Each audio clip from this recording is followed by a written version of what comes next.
Okay, it's recording. Alrighty.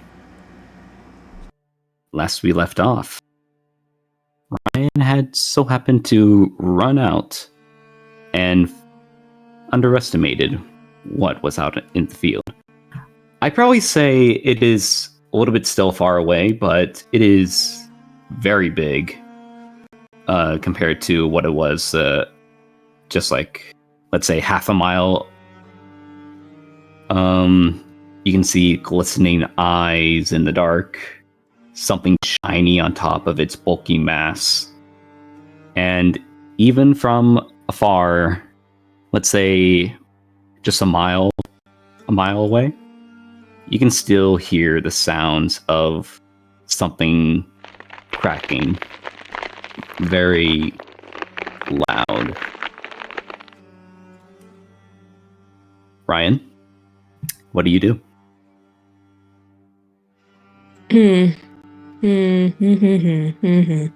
Lorelei's still in the house, isn't she? Are you in the house, Lorelei? I'd say she's probably like in the doorway. She's watching from the doorway. Okay, Brian turns around. Lorelei. Yes? He points at the thing furiously. Help me! Okay. She runs up to him scared. Great, now we can die together. I mean, let's attack. How dare you? Before you leave the house, actually, Lorelei, as you step out, you kind of see this first before Ryan, that the shadowy mass out there in the field that was barreling towards you has now kind of go into a leisurely walking kind of pace. Almost as if it's like playfully walking towards you. Oh, maybe it just wants to be friends. Pulls out gun. Tell me twice. But why is it slowing? Why is it slowing down? I don't know. Why does anything slow down? At least we get the advantage now, right? Yeah. Yes. I don't trust this. I don't want to attack it. It is now half a mile walking towards you. Well, it's slowly approaching us, and I don't think it's going to stop.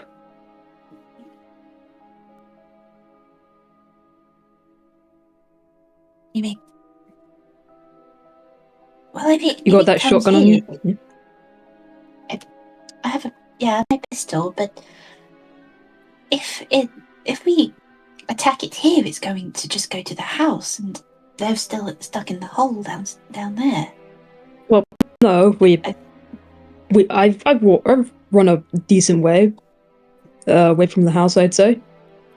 So we distract it here, and then the others have time to do their thing. All right. Well, doesn't seem like we have much of a choice. Fox gun. All right, cool. Eventually, you then hear the sounds of flies buzzing and crickets creaking as the mass has now come into a very more seeable view. And what you can see is, I'm going to probably say, roll me intellect defense for stress on a difficulty of, let's say, let me check real quick. Like, just from the sight alone, it can determine like how much stress you will take.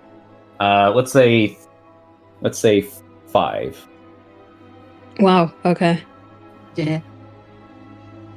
That's an 11. That's 1. Oh! You both take 3 points of stress. Ow. What can be described is Do I keep the disgusting. stress from last session? Yes. Oh, okay. It's 5.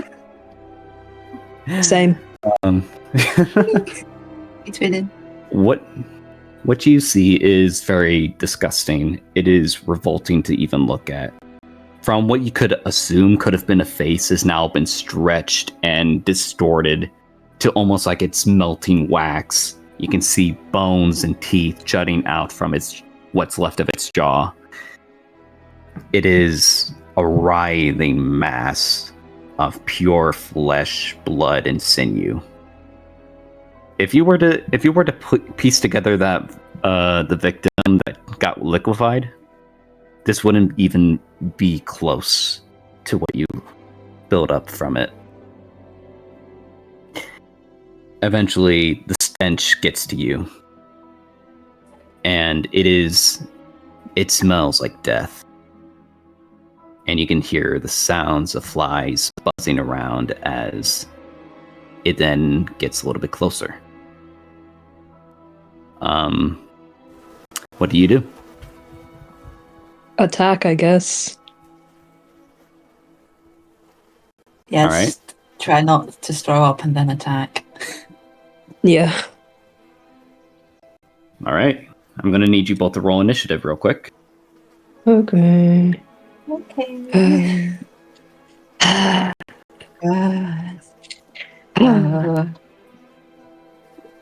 Oh, that's another 1. Nice. Ryan goes first. Ryan, what do you do?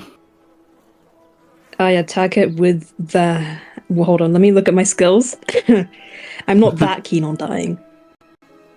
If you're standing next to an ally, the allies initiative toss you get an answer when attempting to intimidate someone that you can see. You can see when you display it. Okay, none of these are useful. I just attack it with the hand axe.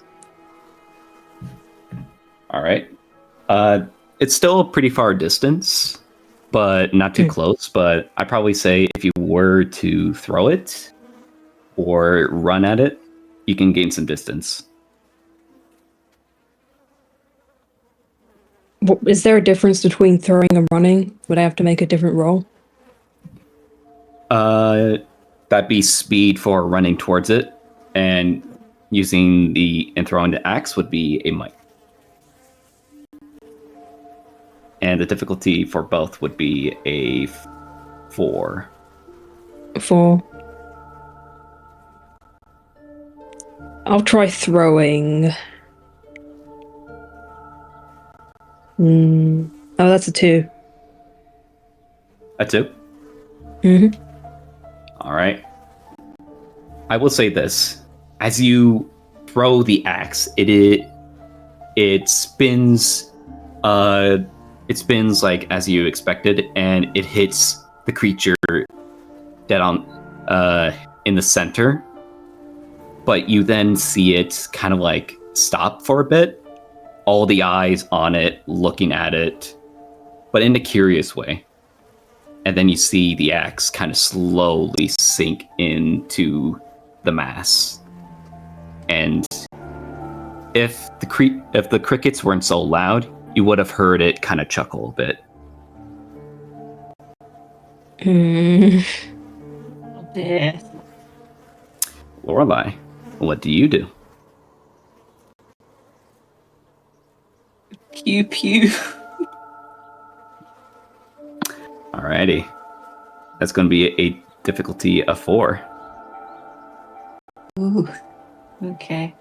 Baby just wants to play, can't you see? Definitely, it wants to play, definitely. That's a 19, holy shit. Oh, wow. Describe to me how. Sorry, go ahead. Damage is 4, by the way. Okay.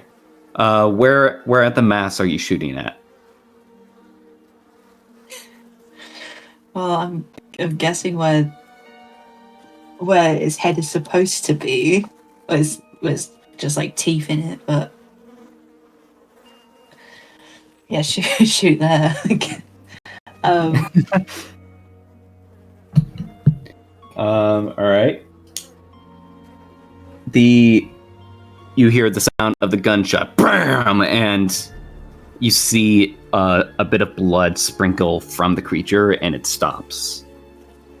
You see like a big bullet hole at where you sit at the head, but it then slowly, very slowly, you can hear the sound of it forming back together. Ew. Are we fucked, What? Lorelei? I think we are fucked, Ryan. The creature finally gets to a reasonable space between you, and the stench it is abhorrent. It is disgusting, and you hear like bugs flying all around it. It is intense. But then you hear underneath all of that pile of flesh the sounds of flesh, blood, and bones cracking as it slowly forms a mouth. Well, that was fun. Are you gonna make a move? You know, I was just practicing my axe throwing personally. Me and Lorelei, you know, always good to polish off the skills with the old aim, right? So sorry it hit you. You know, you're such a big target.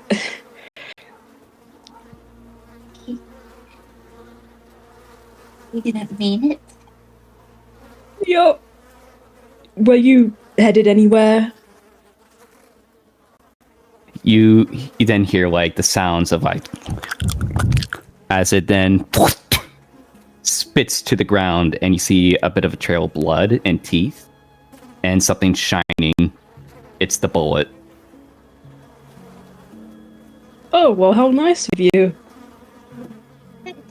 Mind if I- Okay, I dropped it. Yeah. Dropped that Yeah. bullet. I was practicing my Well, aim. you didn't drop it. You misaimed it, but yeah. Yeah. You got the axe in there still, or? I have half a mind to treat you like you've done with me. But Well- I'm a gentle woman. And then you see her or it, whatever it is, move some parts of its muscle and drops out a bloody axe and drops it on the floor. Oh, I am well, not here to fight. It is such a waste of time. Really? Oh, that's a first. Okay. Ryan hesitantly picks up the axe. What are you here for?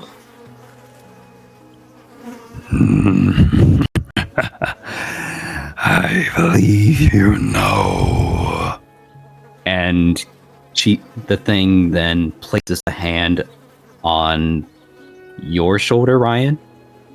And I'm gonna say you feel a bit of a numbing pain to the shoulder, and then immediately you feel like it kind of sank a bit, almost as if like something moved inside. Mm, Lorelai, any idea? Yeah, sorry, go on. I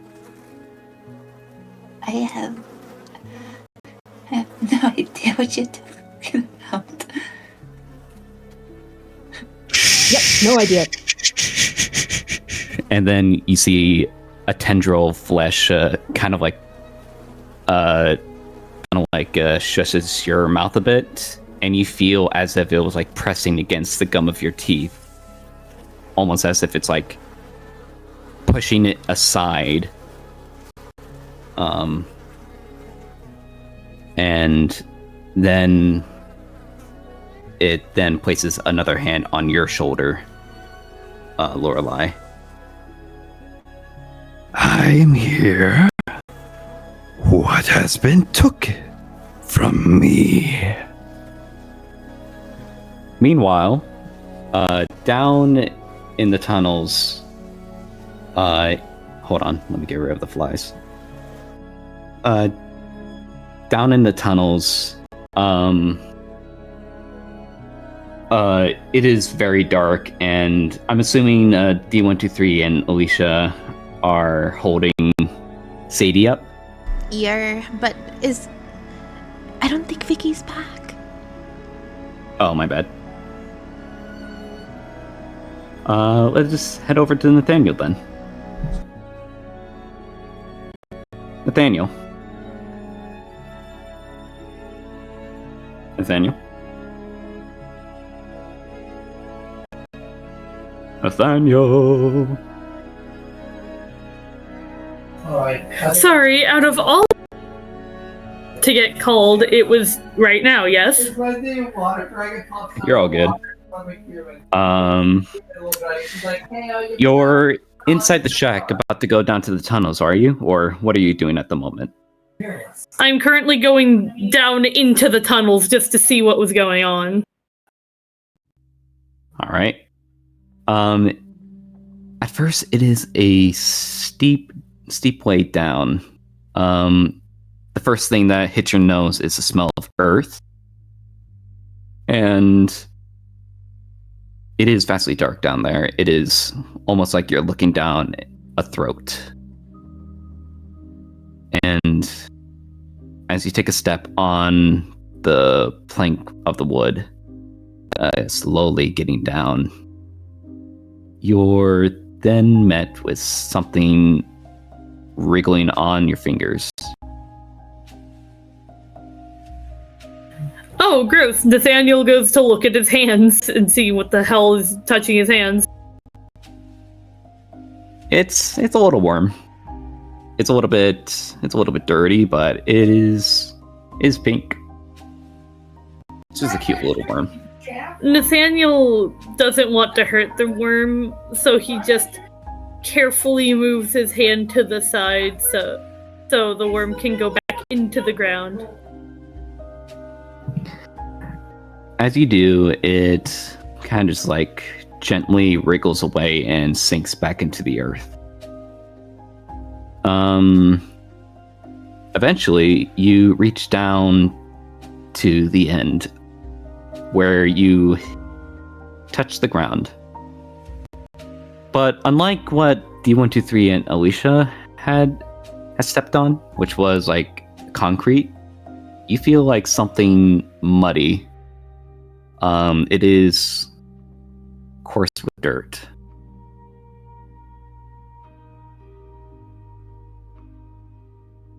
Of course, as soon as he reaches the bottom, he goes and starts to call out. Are you all right down here? There's silence at first, but eventually you hear the sounds of someone walking by you. Another one. What the? He turns around now, very confused. Do you have a torch or a flash, or a flashlight torch? You know. I do not. I'd say through the dark, it is really hard to see. But with actually, I'm gonna need you to roll on a difficulty of 4 when it comes to sight. Oh boy, time to roll. Hold on, I did not see what that was. No, it's running away from me. That's an 11. An 11, I see. Yes. Hold on, need to remember. Hold on, I'm really bad at just barely, you're able to spot someone in the dark. At first, you kind of thought it could be someone else, but you can also see 2 other figures, but they slowly kind of morph into like one figure due to how dark it is, obscuring your vision.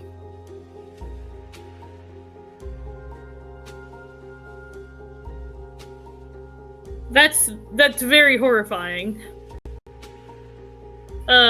Nathaniel just takes at least one step back to be safe, because he has no idea who or what this thing is.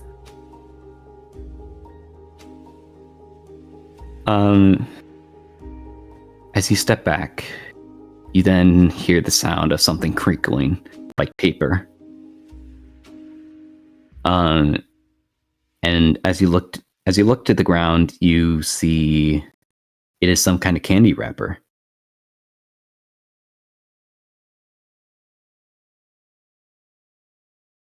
The face I just made.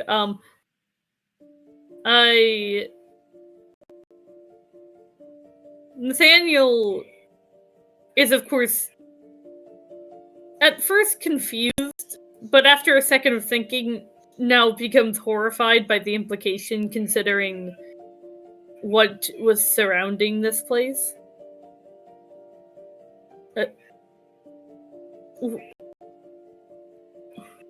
What are you? When you say that, you then feel a tug on the back of your shirt. You're pulled. Unless you want to... This is a GM intrusion. Do you want to fight back? As in, like, an intrusion to fight back?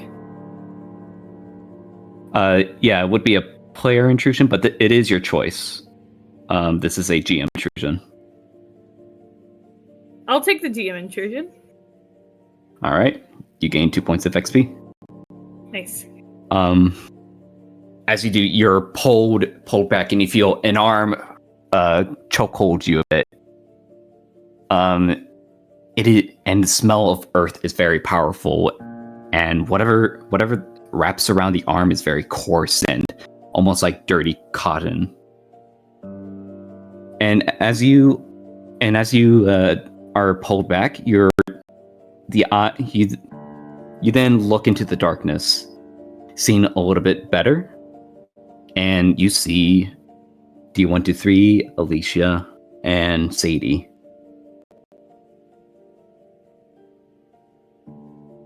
Yo. Oh, thank goodness. God. Would you help us out on here, please? Don't Yes, move.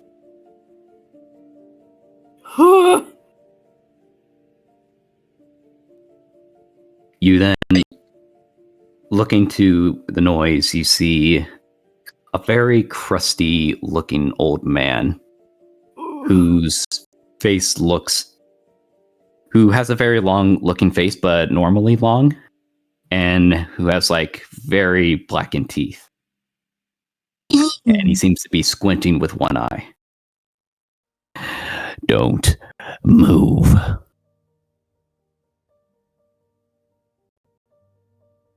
Okay, I will not move. Okay then. Alright, What are you? sure. Who are you? I ask the questions. Who are you? Who are you people?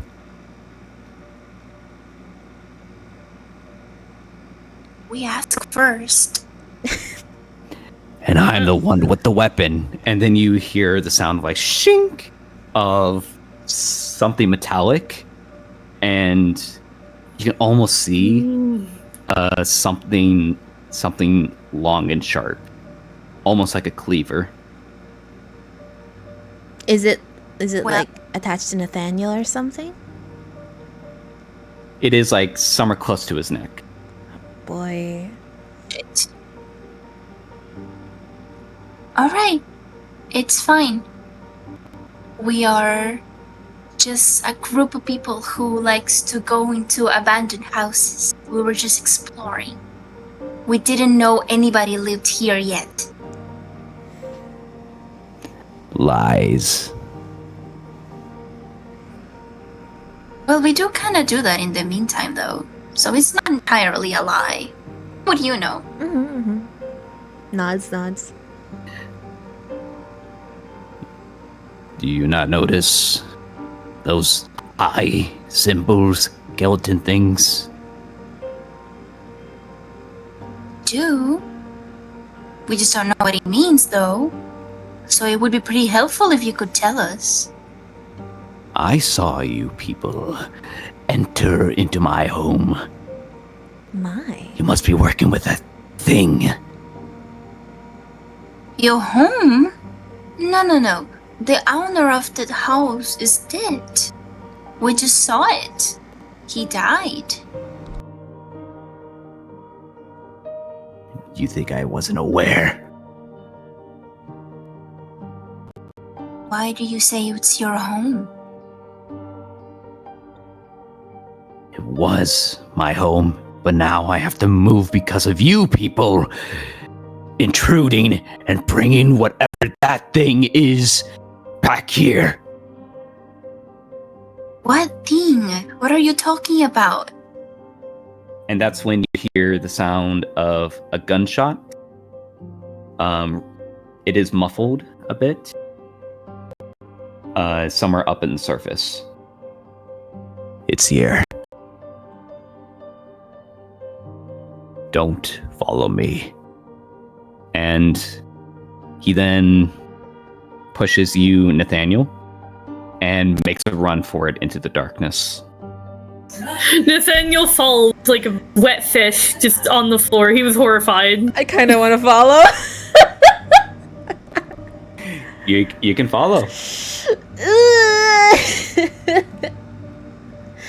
So, when the thing says that this was his home, oh my god, I'm referring to him as the thing. I'm not even sure if he's in it or not. When the person, to be respectful, when the person said like, "Oh, you guys are in my home," does he mean like the home where the guy is laying dead, liquefied, or this house that we're at right now?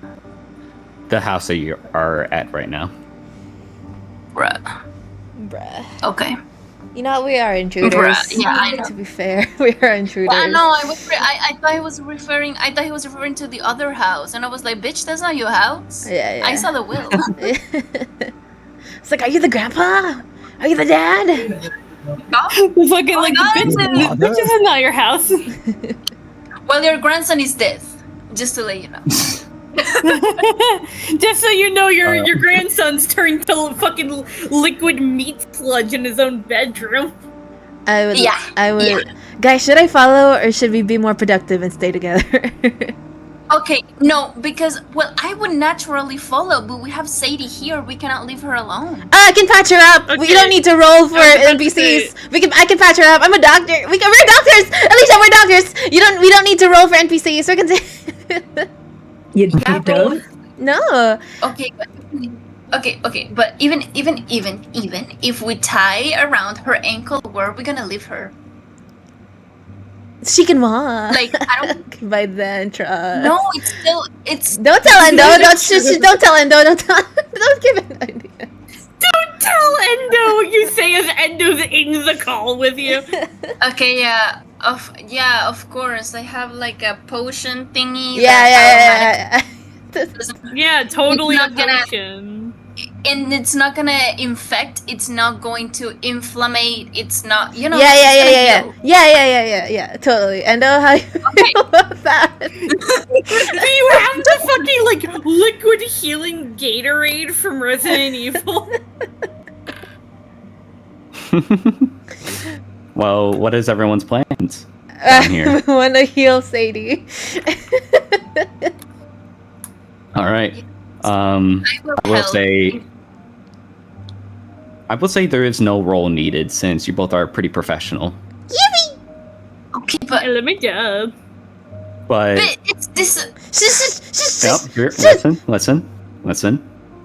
I will say, Sadie does have a limp. The rock did kind of like almost fracture a bit of a bone. Not too bad, but it's enough to where she can't really walk straight. So she's gonna need to be carried. And if carried, it will give you a difficulty if you guys make a run. Will we have advantage if there's more than one person helping her? I'd probably say yes. Alright. Are we sure we want to bring her with us when she can't even defend herself? Would you Oh, how rather else are we just suppo- leaving her? Yeah, we're not leaving her. No, but you guys want to chase that thing, and we cannot bring Sadie with us. I want to that chase man, that team. That thing. I Would was you about like to say, Nathaniel is here. Nathaniel can take the sacrifice and help Sadie out. Okay, but is he coming with us? Like also following us with that thing, or I staying? assume 'Cause I don't so, wanna because separate. you gotta stick together. Yeah. Oh shit.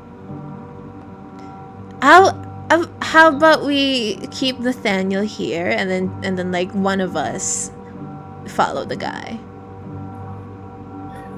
That's splitting up the group. What am I saying? No.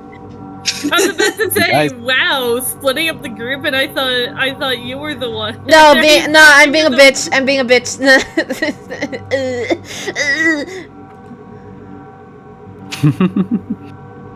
All right. So what is our plan? We should never listen to Lorelai next time. Yeah. Oh my god, wanna bring Sadie? No, you don't exist. You don't exist. Damn, okay. All right. So what's our plan? What does Sadie think about it? Sadie? Yeah. I don't know. I think I could probably still walk if I'm helped a bit, but if I get in the way, don't worry. You can kind of see she is like a little bit hurt. Don't worry. Oh, we're sticking by her. What else could we do here?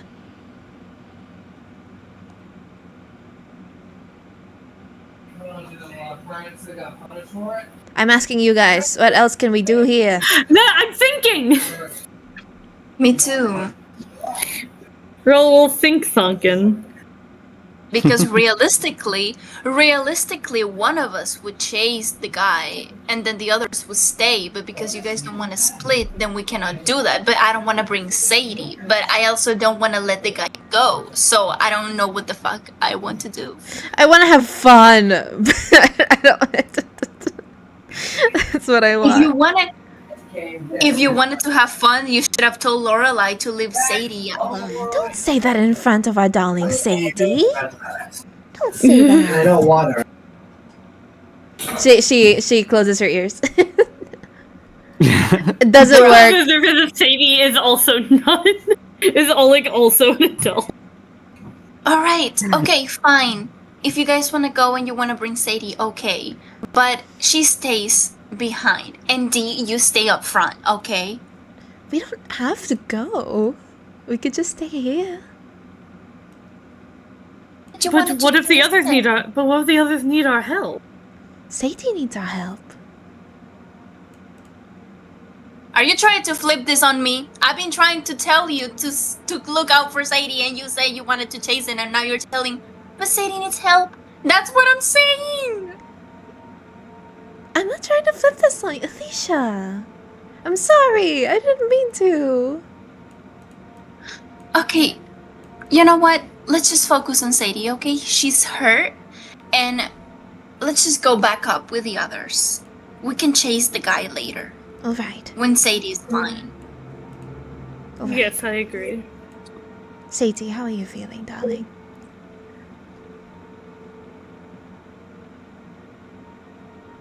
Sadie, are you awake? Sadie! Sadie! You can, She's dead! Oh god, Sadie! Oh god! Ah! you can It's like a Tamagotchi. you can see like Sadie is kind of passed out a bit. Oh. I don't think this is the Go time back to up. fall asleep, darling. Oh. Okay, we'll go drop Sadie off on the top, and then I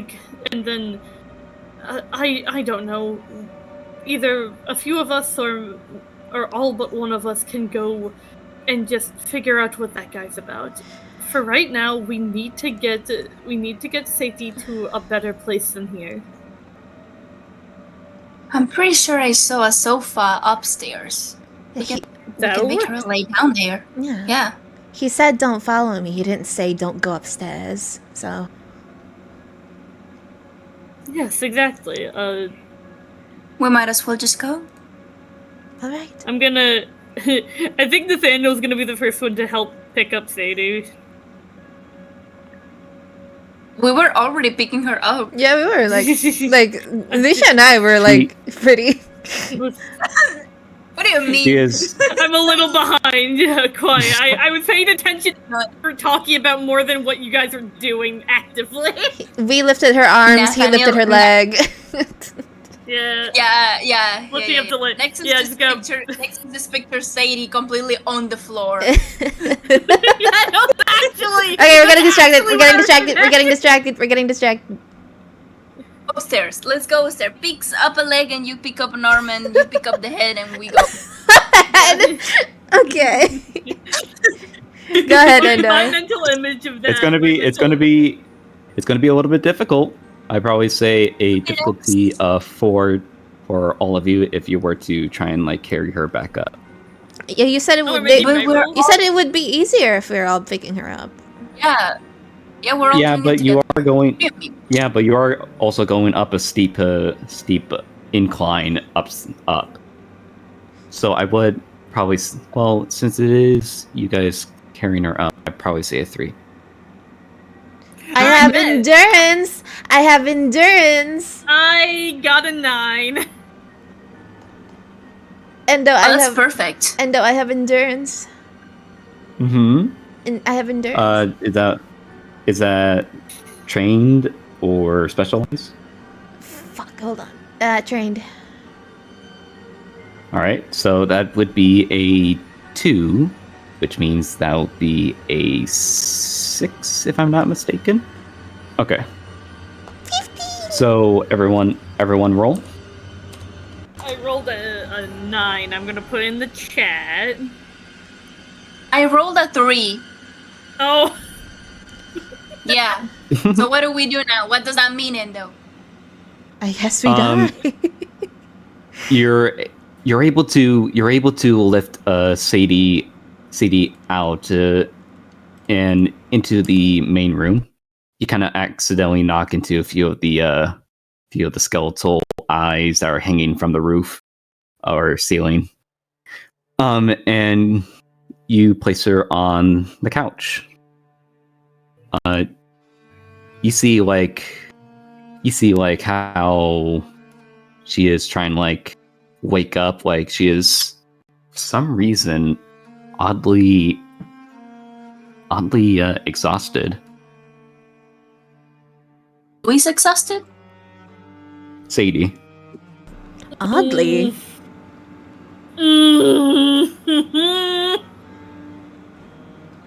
Sadie, are you okay?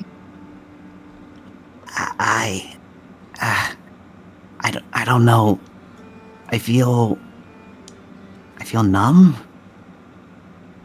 Where? Everywhere? I feel numb at the leg. And looking towards the lake, you can kind of see something crawling, like dark strings. Ah! Sorry, I'm sorry. I forgot to mute. I'm sorry. Can I grab it? Can I grab whatever that is? Is it like on the outside of the leg? It's more inside. Ah, bitch. What do you mean? What is going on? An amputate? No.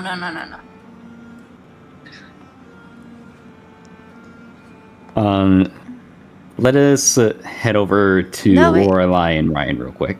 Okay. What were you gonna do?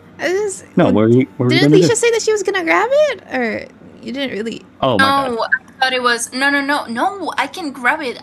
It's on the inside, so I thought it was in the outside. You know, like a worm sucking. How is it in English? The thing that sucks your blood. I'm a surgeon. I forgot. I'm a surgeon. Sorry. Hold on, Alicia. Carry on. Hold on. No. We are both surgeons, but we can't do this here. This is a contaminated space. Mhm. She's gonna get an infection if we attempt to do anything, and she probably bleeds as well. We don't have the equipment to do anything here. Gee, this is dangerous. I have a first aid kit. But, you're right. You're so correct. This is dangerous. I don't know. I don't think a first Maybe aid kit has a scalpel, but yeah. I know. In most definitely don't, but Okay. Yeah, Alicia. Yeah, go ahead. okay. You can still grab it, can you not?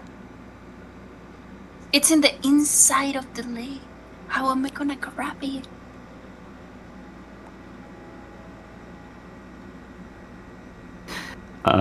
Gee.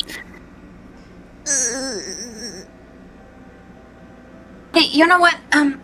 And she takes like a piece of like clothing from her like purse or whatever she has, and she puts a tourniquet in the leg. So whatever is inside there, I don't know if it's a parasite or what is it, but I'm tying it so it cannot, like spread to the rest of the body. Just in case. I have no idea. That's a good one. You're so smart. I love you. Listen, we can take her to the infirmary when we get back home. But I really don't want to do it here until it's a last resort. I think Brian had a knife, and I'm pretty sure I can, make a temporary suture if we do it here, but I really don't want to risk it unless it's necessary, okay? All right. All right. Anything else you guys need to do before we head over to Lorelei and Ryan? Nathaniel.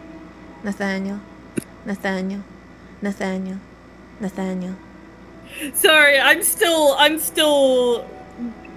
riling, I'm still trying to not imagine Parasite, cause ew, anyway, yeah?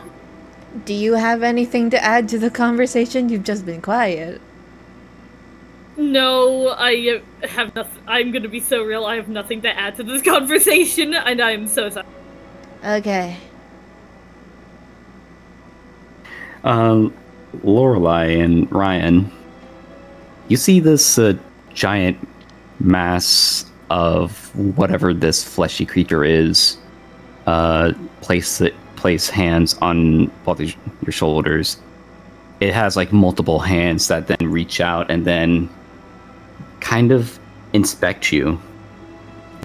Fascinating. You're looking for the Bone Turner. Bone Turner's tail, right? Ah. So you are smart. I see. Well, we've been looking for it all over this property, and we haven't found anything. House, shed, cabin, it's all empty.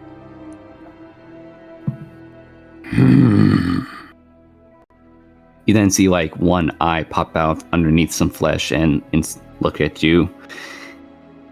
It seems like she's trying to study you. Do I have to roll Deception. Please give me a Yes. chance. If you wish to. This would Oh, be did I not have to? Or were you just gonna automatically have her kill me if not? No, I'll give you this. That'll be a difficulty of 5. Oh, jeez. Alright, it's only a 5. Okay, Let's well, see here. at least if you God, need my help. why are you... Yeah. Why are you such a blue-collar worker? None of this is useful! Okay, I'll just use effort. I'm gonna be so And- honest, the monster voice sounds like Yoda to me. Right. I'm gonna apply... What does effort do again? Right, it decreases the difficulty. I'm going to apply 2 levels of effort. 2 levels. Alright. All right. Yeah. And that this will be take intellect, away- I'm guessing. Yeah. I'll be on standby. Yeah. Alright, so that's a 12. So 5 minus 2, 3. Difficulty of 3. Okay. 3 times 3. Oh my fucking god, are you kidding me? Are you kidding? Guys, come on, did you- man. what did- 2. I got a 2. Can I roll then? All that effort for nothing. Yes, please yes. do. I have deception on trained. You should have said that. You should have just said that out of the gate. So that makes a difficulty of 4 then. Okay. That's a 16. Yes. 16. Yeah. All right. 16. Yippee. The thing looks at you and pops out a fleshy arm with an eyeball on its palm and looks at you with it. And as it studies you, you then hear,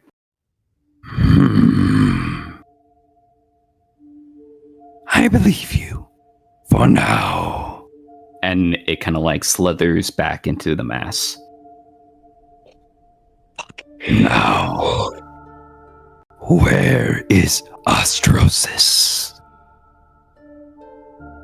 Yeah, never heard of that guy.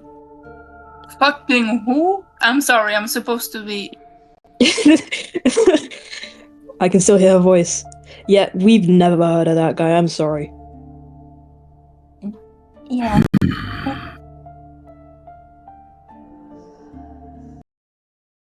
What were you going to say, Lorelai?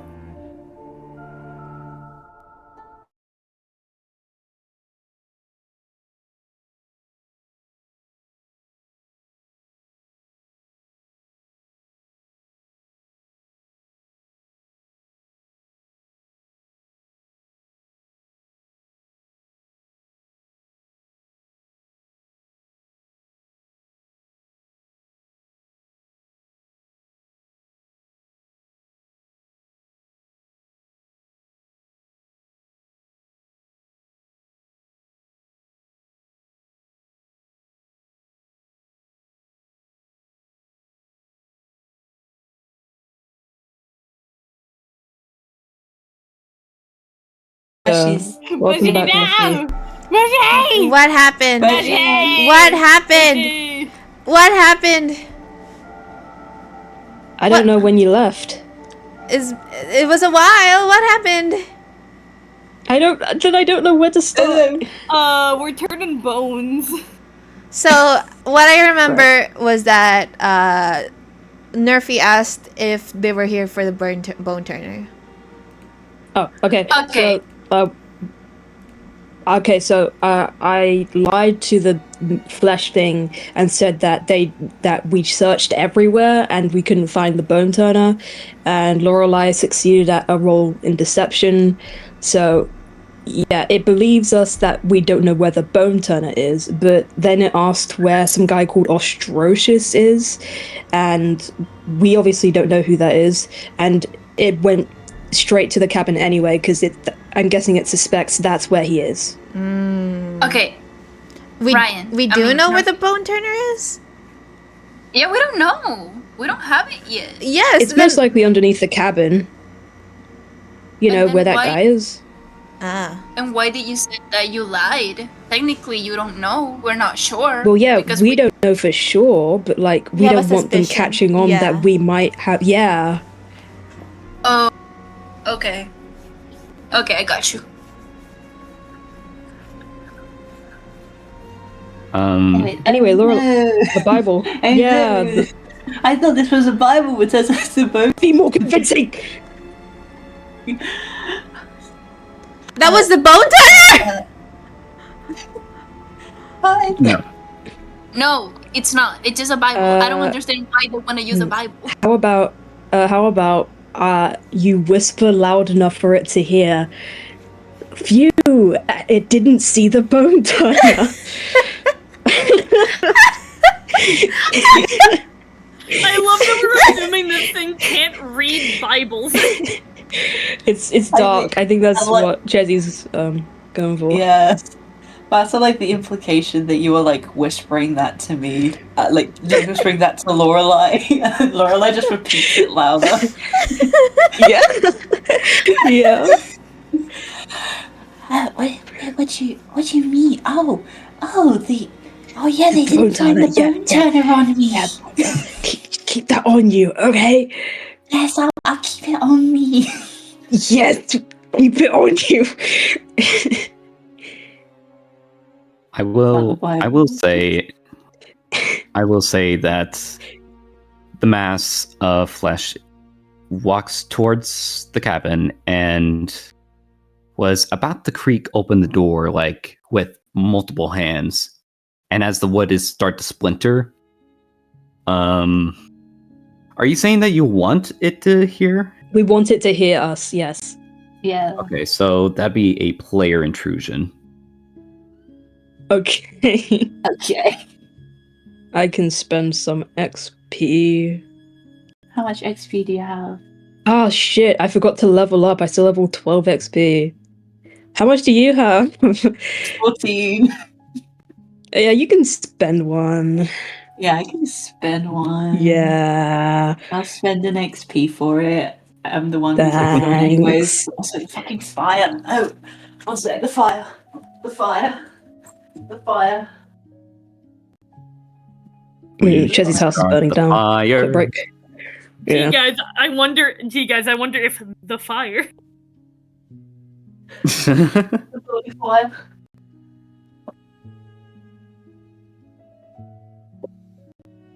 Man, guys, can you believe it? It's an interactive experience. I've got the desolation in my house.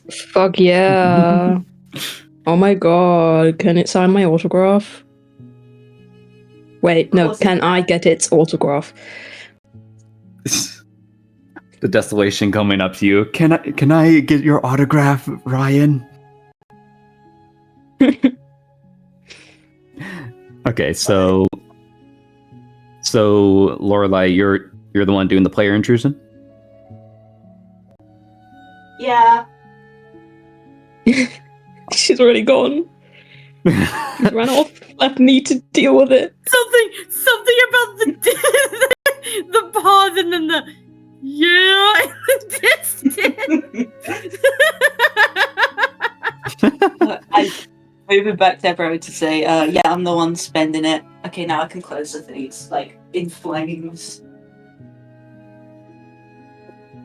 Okay. Me with the flame. There we go. As you hear like wood splintering from the door inside, like D123, Alicia, and Nathaniel, you see something outside trying to split open the door, but then stops. And then the sound of its neck turning.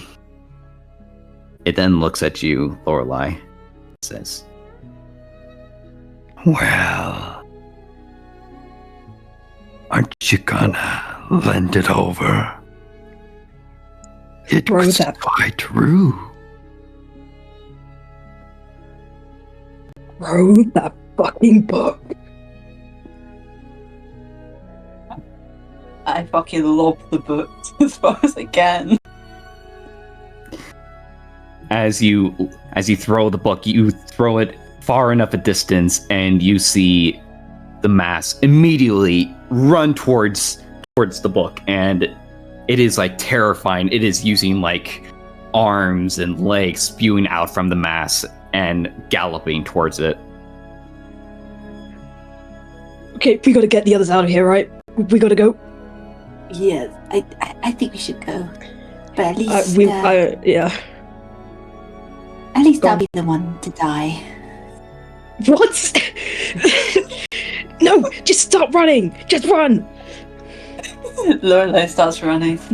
Yeah, we run towards the cabin. Get him! Get him! Get him! Knock, knock, knock, knock, knock, knock, knock, bang, bang, bang, bang. Ryan! bang, bang, bang. Ryan, is that you? Alicia, open the door. Alicia, open the door. What was Why that? the fuck am I knocking? Okay, so we might have pissed off a pile of flesh, and it might be looking for the book, and we have about 5 seconds before it comes back here. You guys can run, right? So Jimmy, terrible news. Sadie! Ryan, carry Sadie. Ryan, Okay, let's go. carrying. Let's go. And then we go. Right? We run. Nathaniel pulls out his crowbar just to be safe as he starts running. Pulls that gun. Okay, I'm gonna need everyone to make a speed roll on a difficulty of, let's say, a 5. Oh boy! Oh, okay. Okay, I'm well, going. Lucky I have purple. stealth. Nat 20, baby, let's go! Fuck yeah. Okay, I I'll don't have trust stealth myself. Specialized. Lucky Alright. purple die! Let's go! Holy The shit. stealth book. Oh my god. Bug, I Can- asked you Anything until I see the everyone's stealth rolls. book. I can offer friendly help to one of you guys. Offer it to Mushi. Endo! No. So Wait. The stealth book! yeah, I was gonna. Sorry. No, you guys are What was running. that? Okay, so Yeah. even if I am left behind, I can roll for stealth for it to not find me. But you just said stealth doesn't work. No, even if I get left He's behind, a this is a different roll. Right. Yeah. Okay. Yeah. Okay. I'll use friendly help on you, Alicia. Hey, I don't want to leave. Well, based on how she's talking, she's like trained in stealth or something. So. Yeah. No, I mean, Alicia doesn't want to leave. She Alicia. wants you to take Sadie to the institute. She doesn't want to leave now. Alicia, we are about to die. We can come back another time. I know. But listen to me. If you get Sadie to safety, I think I can still talk to them. I think I can ask them what are they looking for the bone turner. Please just let me talk to them. Do you see how quick that thing moves? We have about like 5 minutes to start that car up and get the fuck out of here. We can't wait know. for you if we leave. Just go away. I can go to the institute by myself later. Just go. We're not abandoning you. We don't have another car, Alicia. I know. I'll find a way back. What do you Are do? we fucking for real, guys? Like, guys. Yeah, no, I'm all for not leaving Alicia there. I am not. Are we serious? I'm not doing that. I'm not. I'm gonna I mean, say I'm carrying that. Sadie, so I can't really. I have to leave. Yeah, run.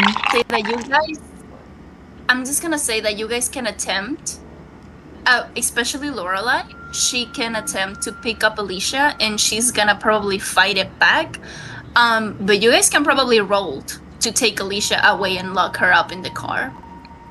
Get her ass. I'm willing to give it a try.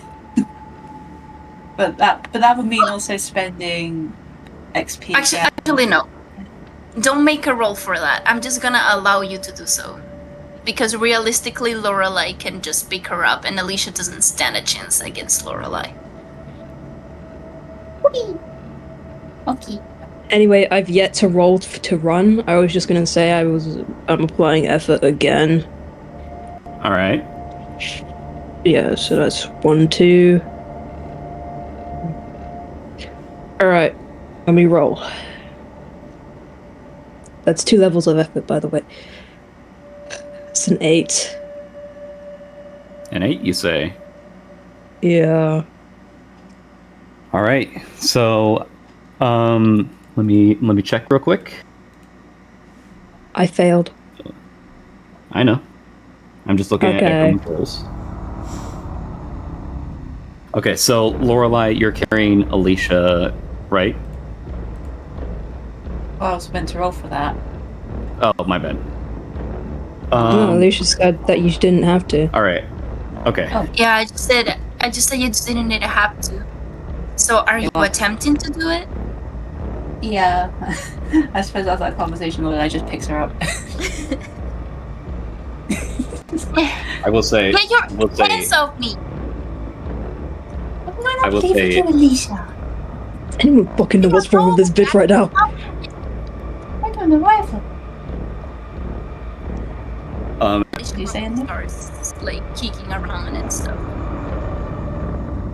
As you're kicking around, you then hear this. The book wasn't thrown too far, but it is scarily. You hear this.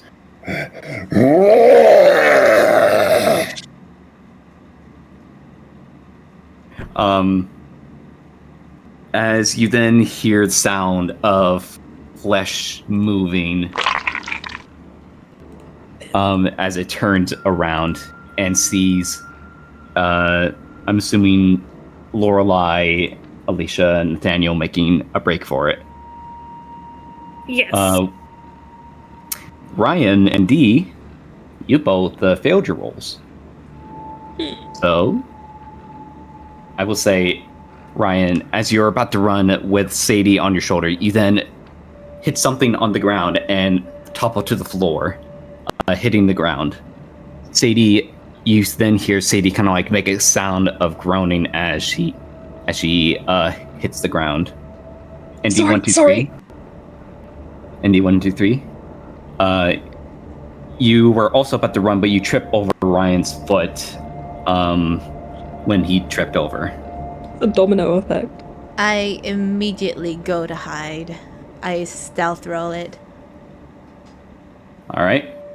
Because That's going to be a difficulty of... Go ahead. What were you going to say? I forgot.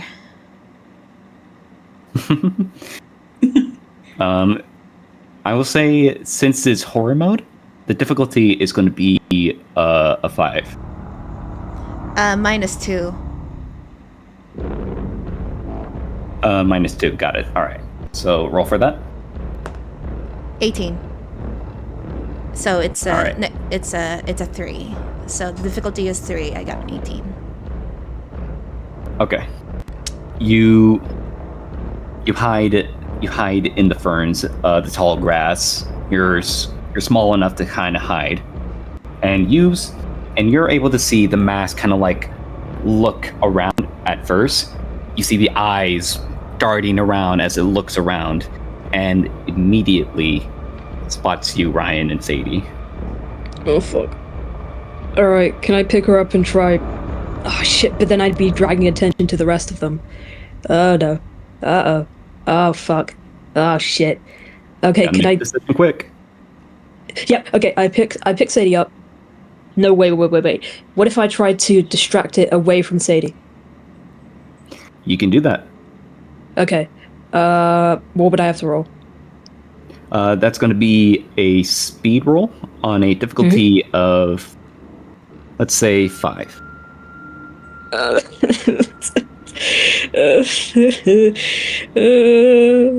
19. Oh my god, thank god. All right, describe to me how you're going to distract them. Okay, Ryan gets up, picks up his hand axe, and throws it at the thing again. Yeah, so sorry, turns out that was in the book. Bye! He runs. All right, and real quick, which direction? Just away from the others. Any direction the others are, he moves in the opposite direction. Okay. I'd probably say you're heading towards where the shack is, but also where the river is kind of leading from. And you hear this thing gallop from behind. You hear. Oh, that's great. Can I go grab Sadie and bring her to the car? Yes, you I want to can. help too. No, Alicia, Oh, stay in the fucking car. Alicia, stay in the fucking car. Oh, okay. Here's the thing. No. I have an idea of something to do, but I want Dee to go first before I make my decision because I have an idea. Yeah.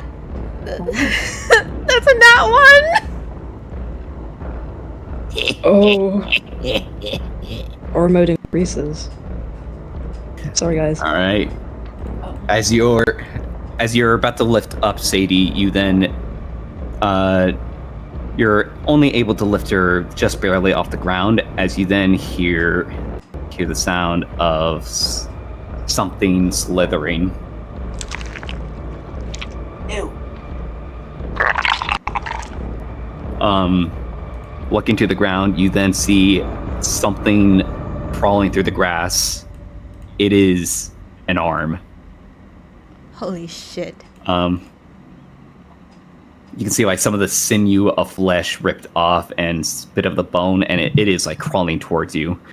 And since you failed this roll, I'm gonna need you to actually you do take some damage, unfortunately. How does that work again? Like stress, right? Stress, was it? This How is much serious damage does it injury. Impaired? Oh. Or hail? I forget. Yeah. Yep, impaired. Okay.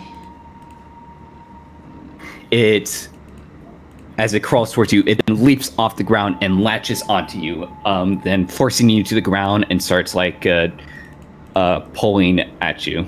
It is trying to strangle you.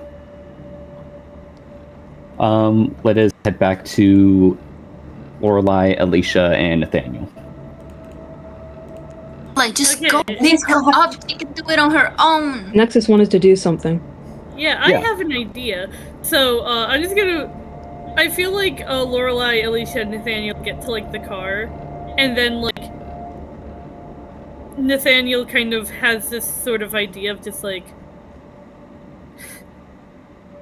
I think I know how we can all get out of here, but it would require me to do something a little dangerous. Are you two okay with that?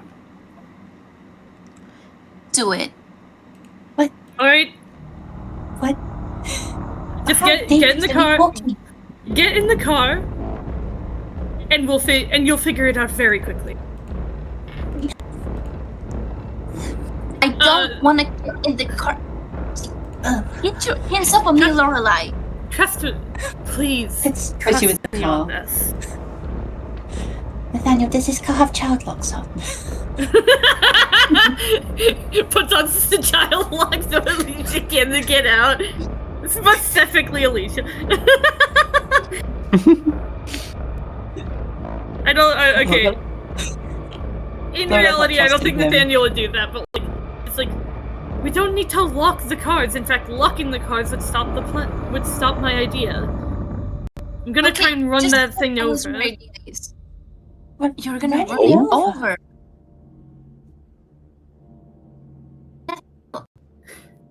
You So- realize that even if you're running over, you cannot kill it, right?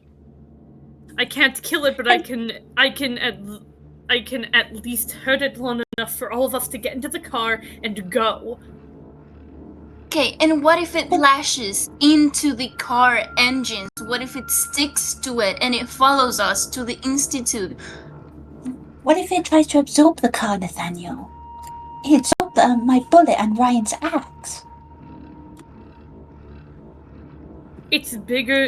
The car is bigger than it is, at least from what I can tell. If it tries to absorb it, it's going to take a damn long time to do so. Okay, and what if it grabs the car? What if it stays below the car and it goes with us to the institute? What are you gonna do then? I don't think What we have other any choice other- do we have here? I told you I could talk to it. You just have to trust me. You saw what that thing. You saw how quick that thing is to just start lashing out, all based off of a simple lie. Do you really think that we can talk to it? If I do, maybe. What were you going to say, Lorelai? It was just more like like the back and forth between Nathaniel and Alicia. I forgot about it. But I would say Lorelai just kind of just sighs, exasperated. She's like, "What? Either way, we do have to go back and find the others. Might as well make it a bit quicker. Step on it, Nathaniel." Nathaniel gives Lorelai a nod, and then goes into the field in the car, basically trying to look for the thing so he can run it over. I like where this is going. I want to set the scene. So, as you get into the car, put the seatbelts on, shift the gear, the lights of the headlights turning on, and the sound of the engine roaring. As you then skirt through the grass. It is a bit rougher terrain than what it was on the road. The headlights is able to spot like a bit of far distance from where you guys were running, and you see Ryan running from the thing, and something in the field with Sadie. You assume it's D123, and she seems to be struggling with something. Tell me. Okay. Nathaniel turns back to Alicia. Do you want to help them? Help Alicia and Dee. They seem to be struggling themselves.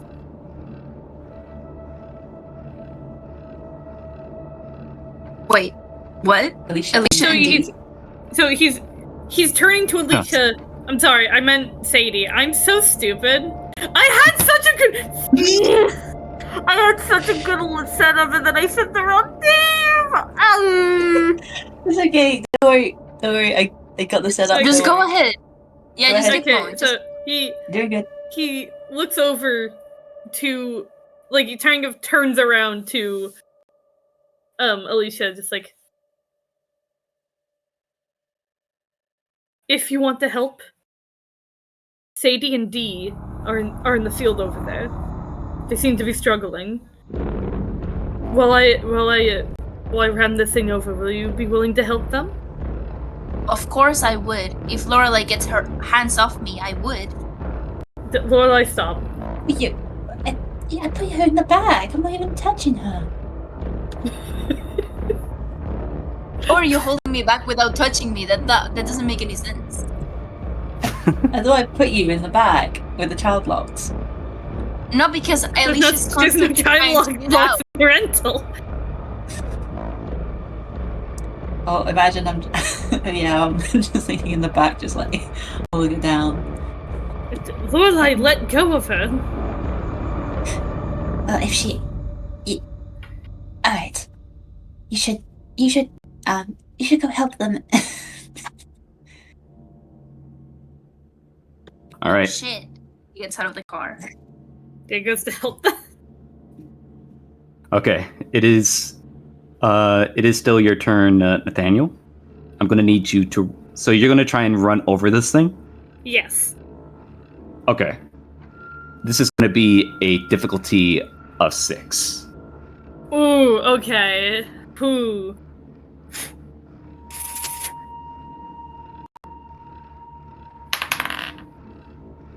That's a 19. A 19. Wow. Yes. Okay. Yes. All right. Yes. Let me set the scene real quick. Actually, no.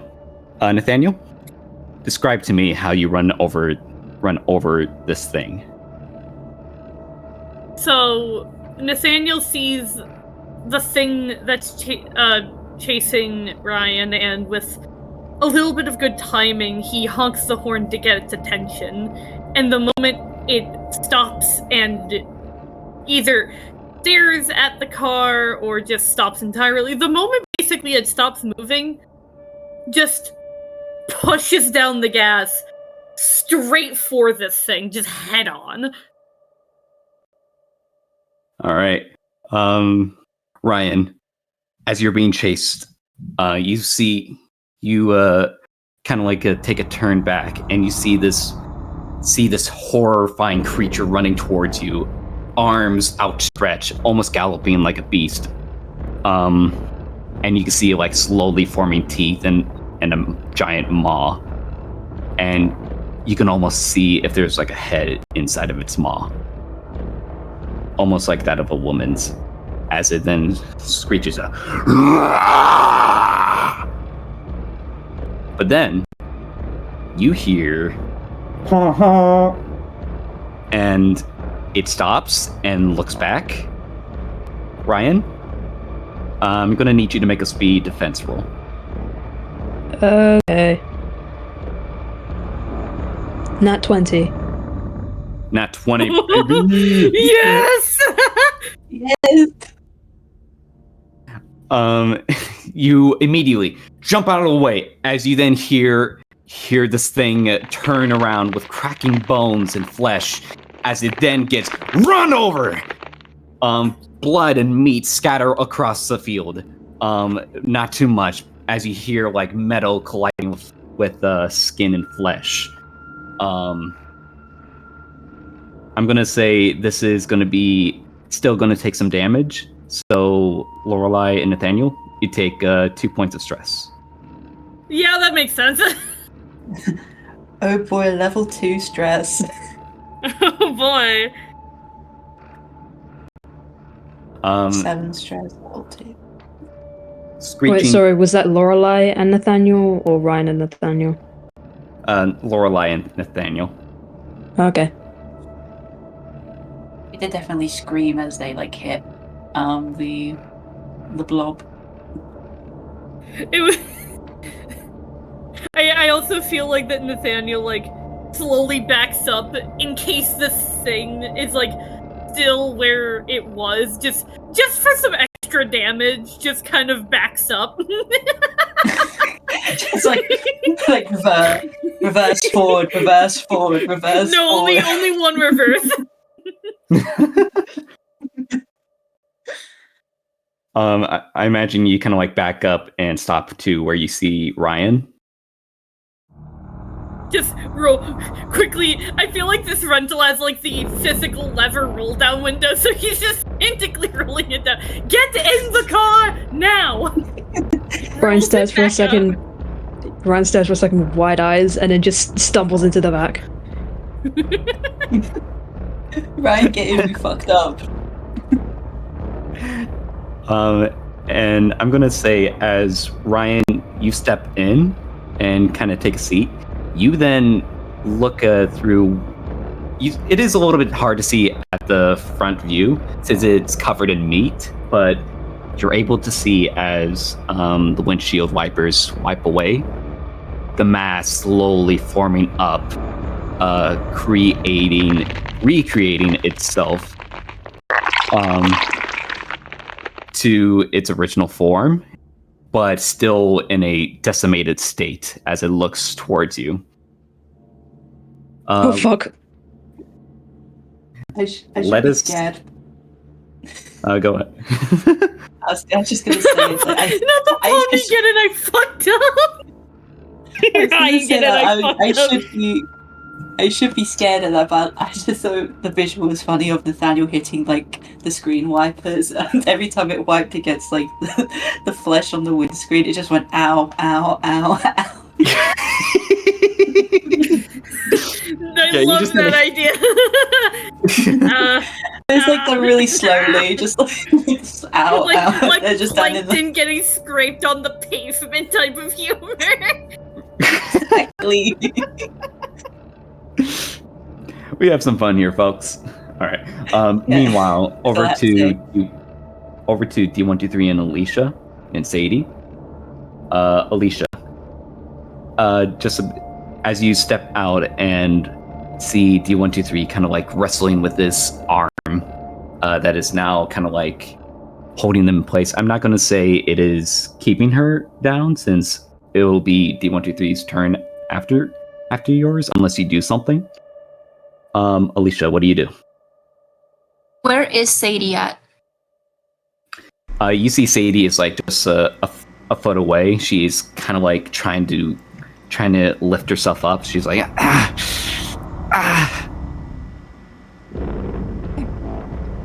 I trust that D123 knows how to defend herself better than what Sadie can do.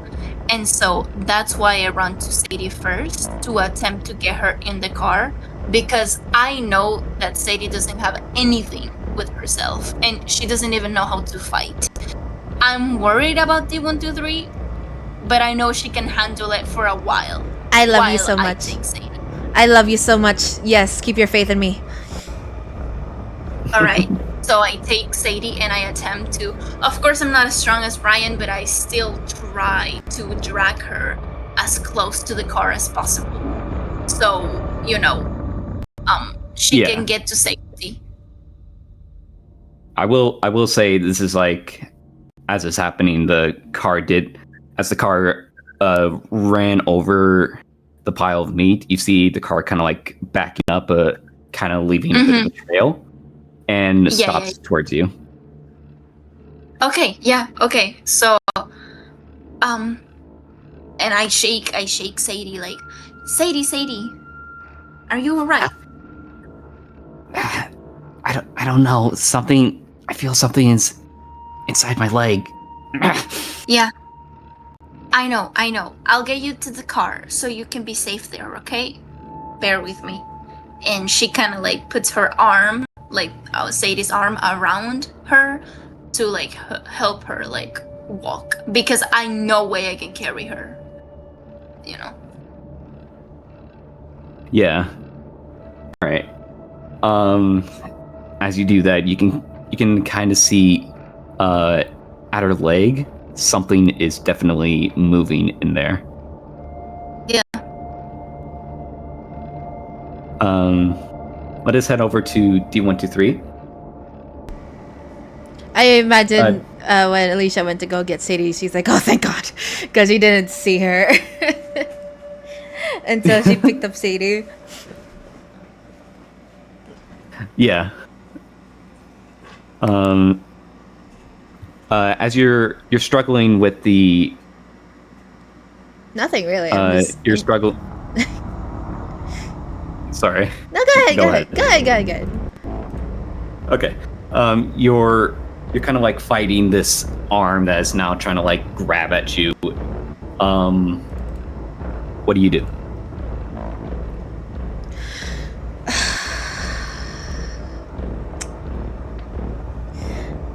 My first instinct is to bite it, but I don't think it's full of muscle, but we don't know if it has nerves. Shit. It should. They have to move somehow. You're going to contract dysentery. I ate a Snickers off the floor. I think I can handle it.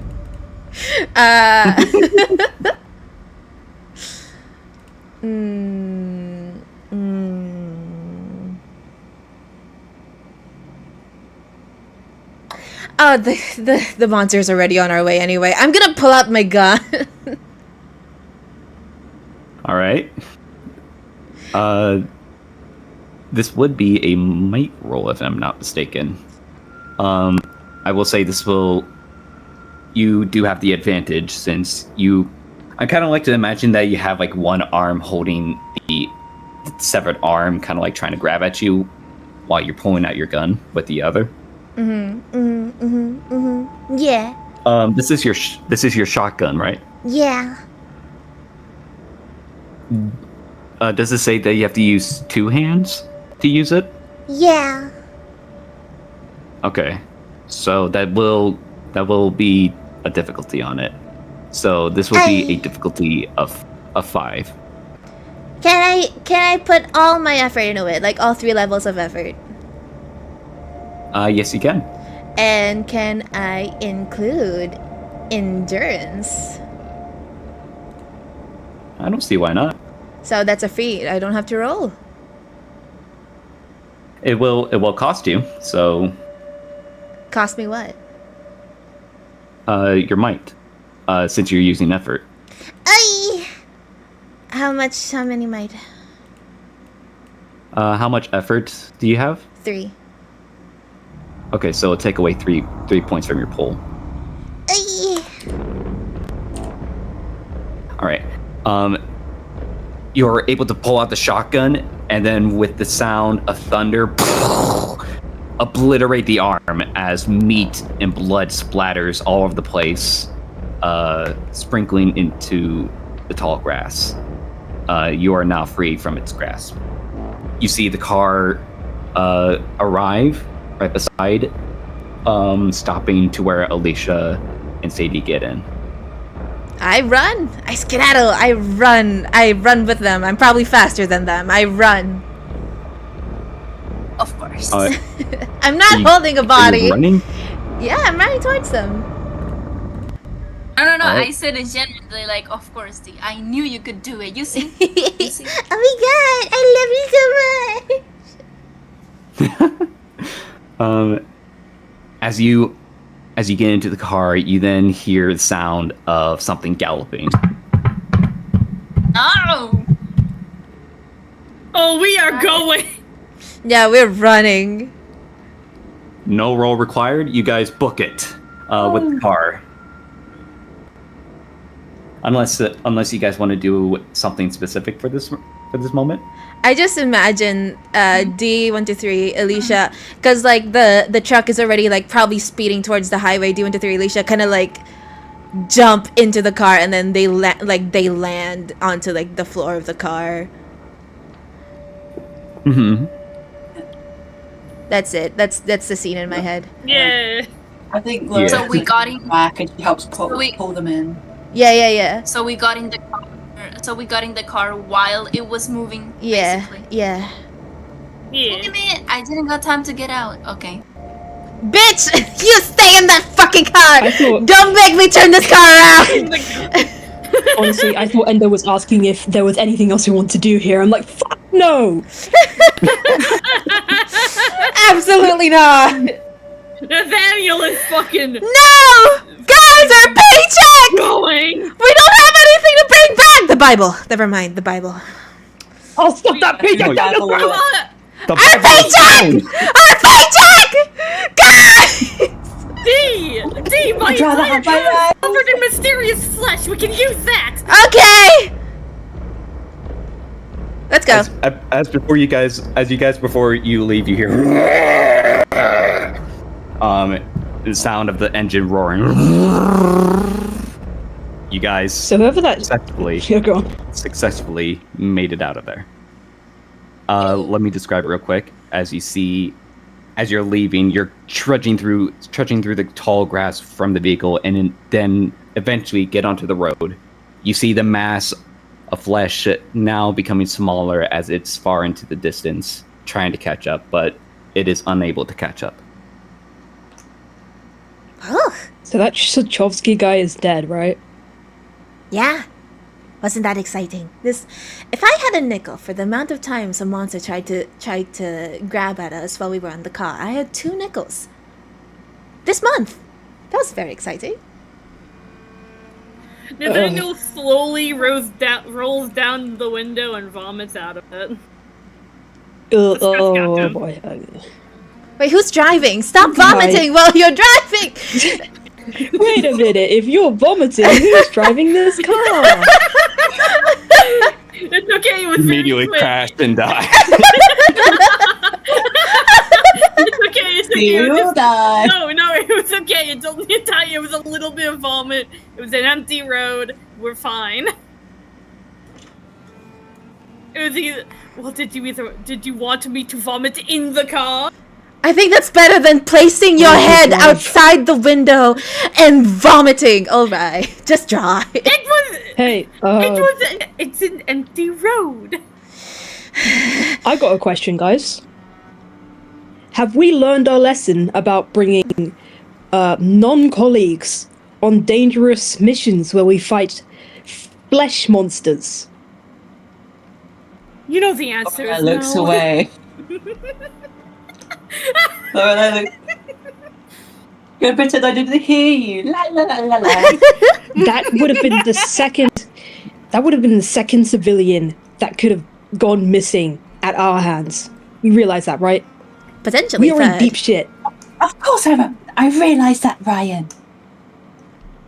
But I didn't realise it was going to be a big old flesh monster trying to kill You us. didn't realize she was in danger, huh? You didn't realize that, huh? Yes, I didn't. Guys, Because I thought I was just please looking for a not- book. With all we due not respect, argue? The Lorelai. man was liquefied.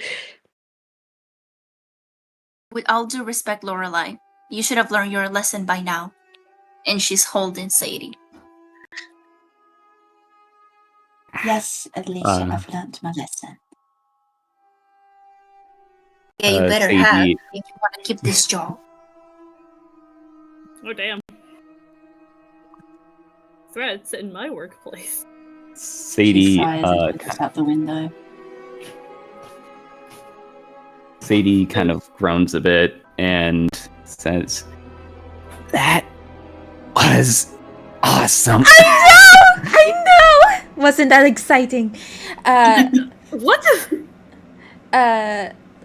What I was just gonna say that while everyone was fighting, Dee was trying to patch any wounds that Sadie had.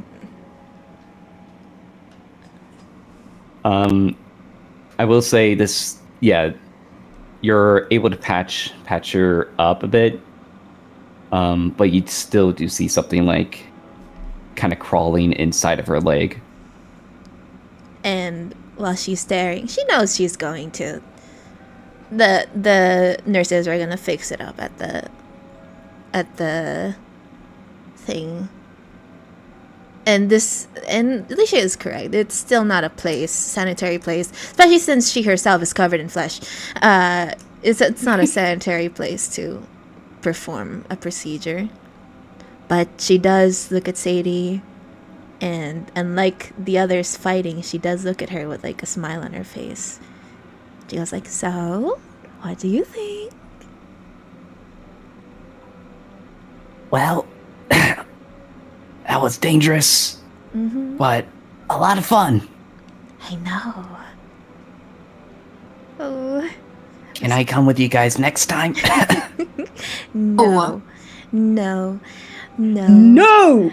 You, darling, like the rest of us, are going to wait until you are properly trained if you want to join these adventures. But you do see the charm in it, don't you? I do. This was definitely worth it. We have much to talk about.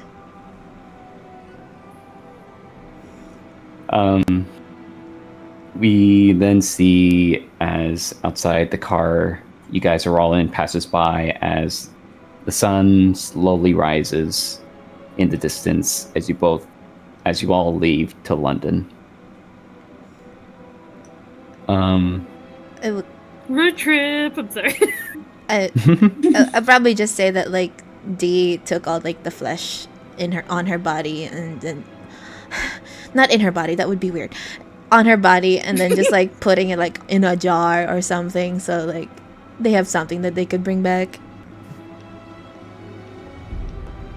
I will say, a couple of hours has went by as you all have made it. Let me turn on the right ambience real quick. Can anyone hear? No, There we go. I'm joking. Okay, let's go in order. Lorelai, What are you doing at the Institute as all of you guys arrive?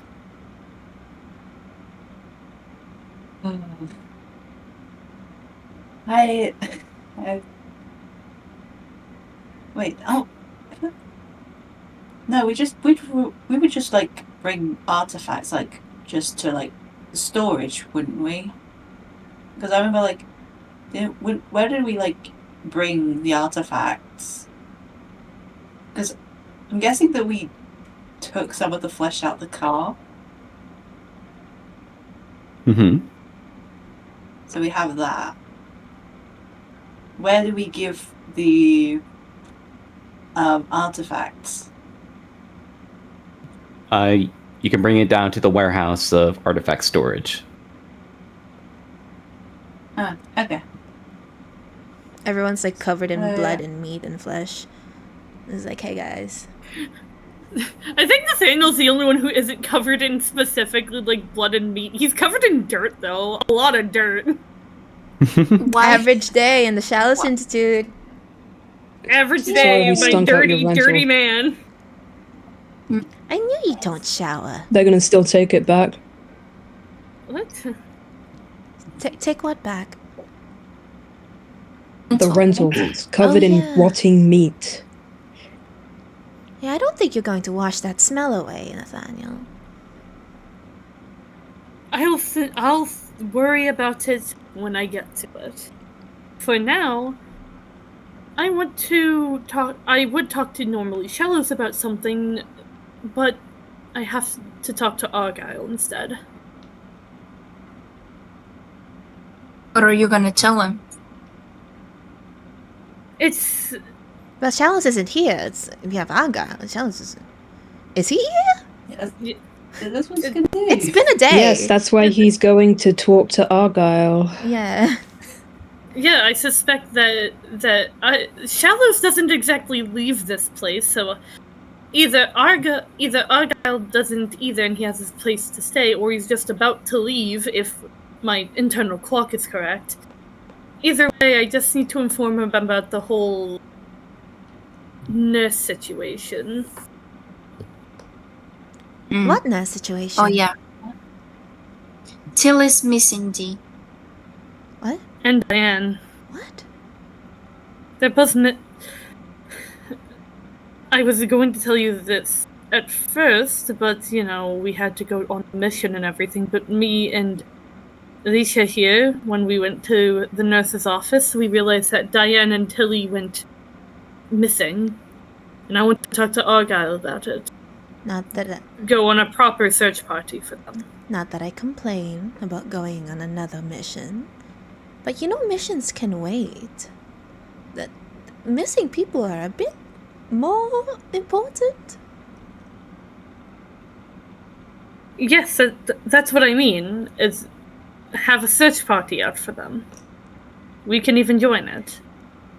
No, gladly. I've known Tilly since I was a young lad.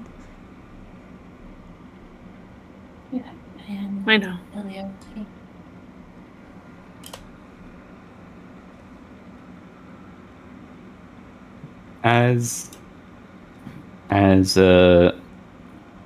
So Lorelai, you're going down to artifact storage with, or hold on, you're going down to artifact storage with the meat.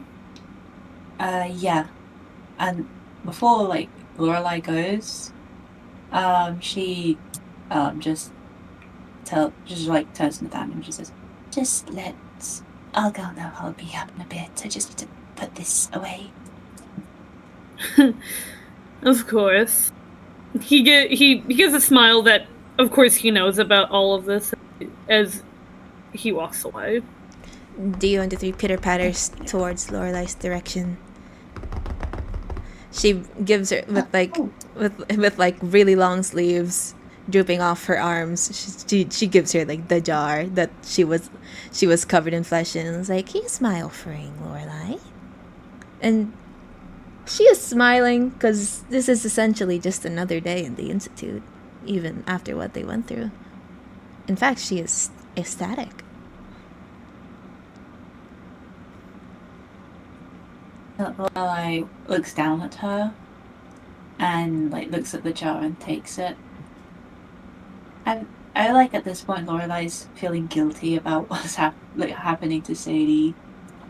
She plans on seeing Sadie later, once she's out of like, I'm guessing she's in like the infirmary care right now, being checked out. So she'll go like see her later. But she takes a jar from the D1 to be like, oh, thank you, 123. I'll bring this downstairs. I love you, darling. I love you too. 123. Pitter patter, pitter patter, pitter patter. Bye. Off I go. I'll go downstairs. Nerfy, you can have your thing. Go ahead, Nerfy. Oh, Oh. text in chat. Yeah, you can. Chat. Oh. Yeah, roleplay where we'll Yeah, steer together. sorry. Right. Oh wait. Yeah, okay. Alicia, you've been acting weird all day. Are you alright? No. Actually, I'm not. I am not okay. And I don't know what to do. Because I can even tell you guys. And you should be able to help me, but you can't. And I wish you could. But right now, I need to think. Alright? And she goes outside. Okay. Alicia, she reaches an arm out for her. Doesn't really stop her. I don't want to hear it. I don't want to talk to any of you right now. I can't. Because I don't want to say anything that I can regret later. So just leave me alone, okay? Big puppy dog eyes, like watching her like walk away and just going, "All right, I love you, darling." Yeah. And she closes the door behind her.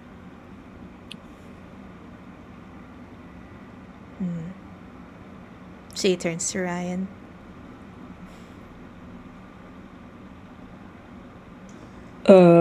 Did you need something? I don't know, just like share a look or something. Are you just gonna ignore that? Oh, right, fuck. Well, yeah, obviously something's up with her, but he doesn't want to pry. She shrugs and then like goes about her day. Ryan goes to take a shower. Let's have a quick moment with Alicia real quick.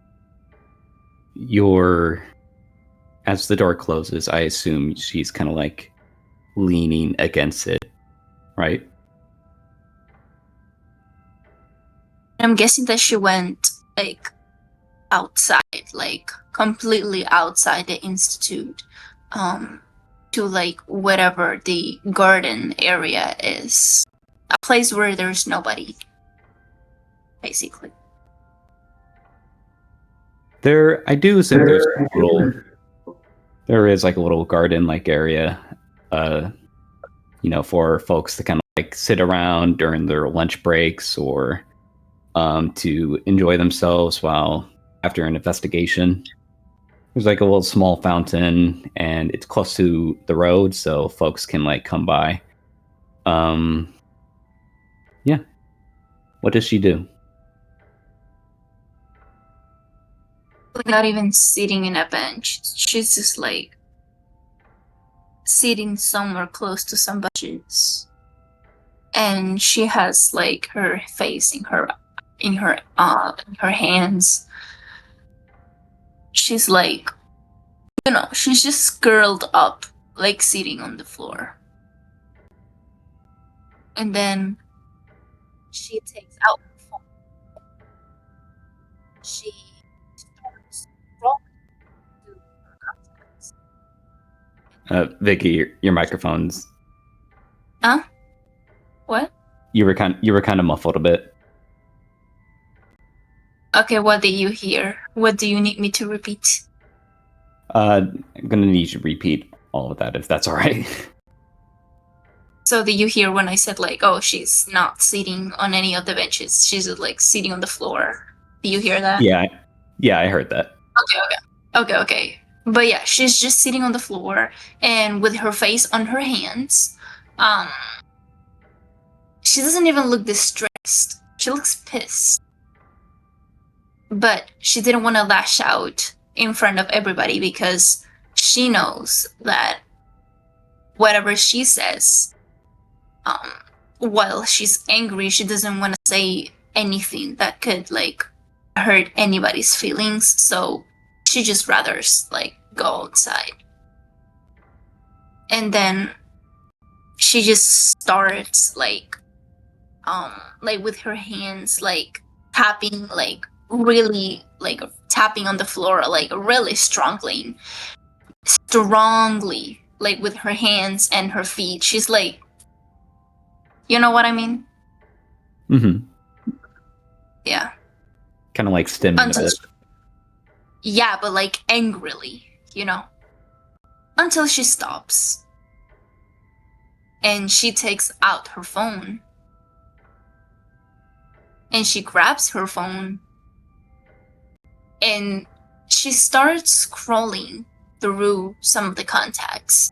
You can see Laurel's contact, you can see one that's under mom. You can see that there's Haiti.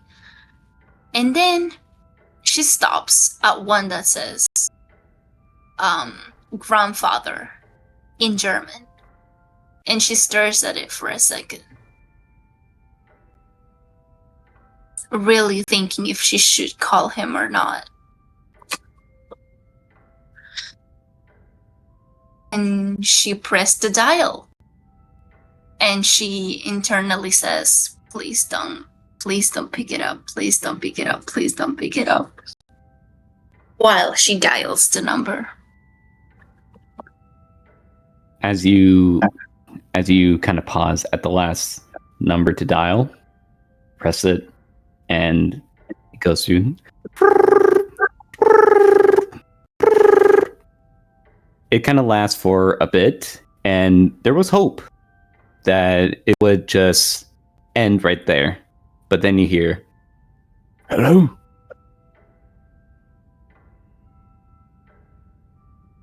Hi, Grandad. It's me, Alicia. Ah, how are you? It's been a while since we talked.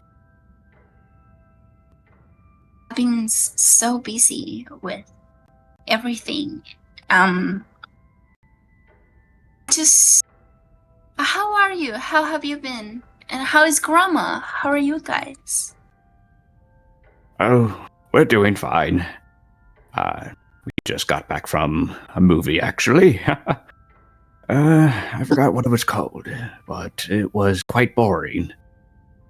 So, not much to talk about. But Yeah.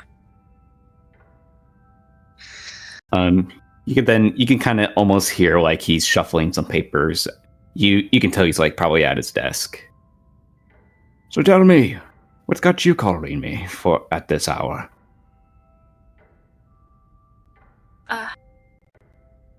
And then she kind of she really doesn't want to say it, but I know. Have you ever heard about the bone turner? And she knows that this question might not send him well, but she just needs to know. You then hear a long pause on the other end. It is deafening, and you would have almost assumed like he's just stopped calling entirely until you hear, Tell me, what happened?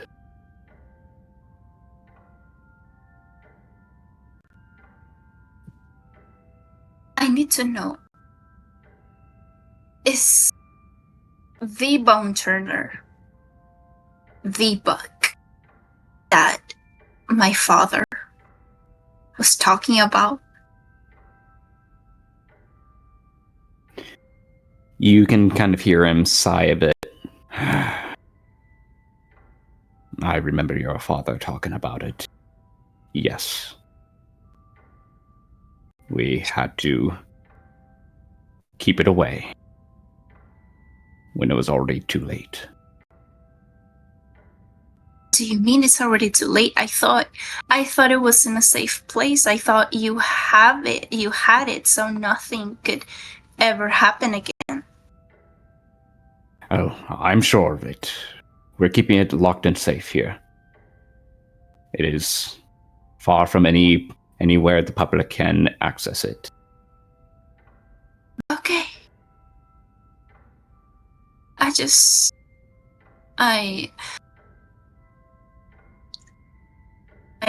I need you to please don't tell anybody, but remember that job that I got as a forensic doctor here in Britain? Yes? Yeah. I might have quit that job 9 months ago, and I found a place that and she's so nervous because this is the first time, like, she's been keeping the secret away from like any member of her family because she knows that they would get worried right away. But now that she knows there is something out there looking for the book and that there's a possible solution that everything that's going on, she feels like she has to tell her granddad about this. And she starts explaining what the Shallows Institute is and what she's been doing and why she's doing it. And today we had this this mission, and there was this, a guy got liquefied, and we went there, and there was this flesh woman, and she was looking for the book, and we found something that said that the book had to be buried in like some kind of like hill near the farm. And I just thought maybe that's it. Maybe if we read the book, maybe everything can come back to normal. And she starts crying basically because I don't want him to be like this forever. And if there is a way to bring him back to normal, I thought it would be good. I thought I could help. You hear a bit of a sigh before hearing him trying to reassure you with, "Shh, it's all right. It's all right. I understand. Alicia, you have a very kind soul and a very big heart. But and he's kind of like trying his best. You know, he's trying his best not to bring down the mood. He's like trying his best to keep it light. But after a bit, he then says, I understand why you wanted to keep this safe from us. Trying to help him. It's unfortunately just too late for them. There's no cure.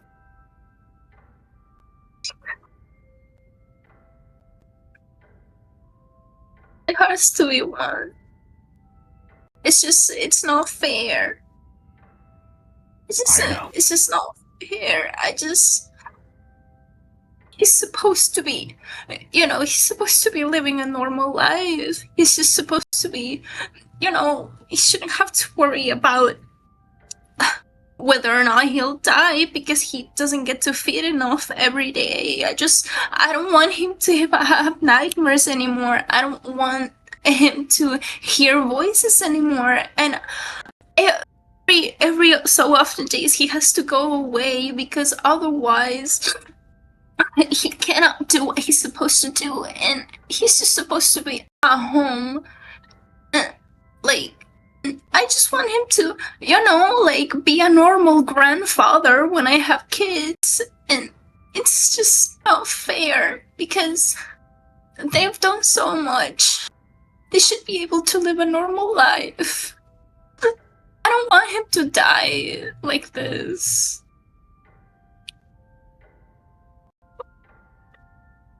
You then hear him kind of quiet for a bit.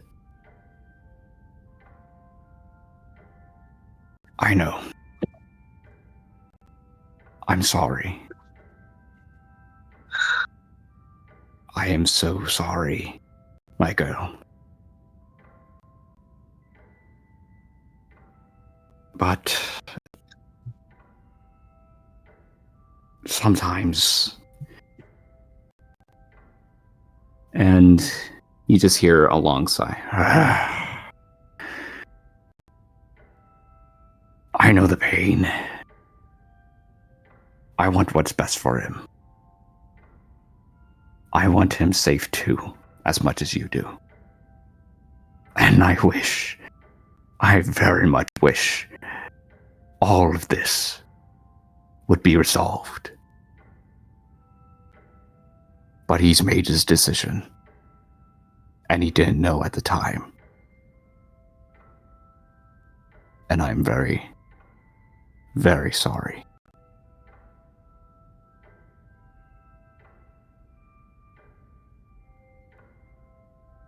She kind of breathes for a second. She calms herself down, and she's like, I guess I never had the opportunity to thank you for everything you did at the time. I know I was just a baby, but I know it wasn't easy when everything happened. And I am just glad that you had faith that he could be still around us. I'm just happy that you were there to help him and my mother at the time. And I just wanted to say thank you. There's no need to thank me, but I very much appreciate it. As I've said, you have a very strong, bright, and beautiful soul inside you. Let that guide you. Let that help people you care for the most.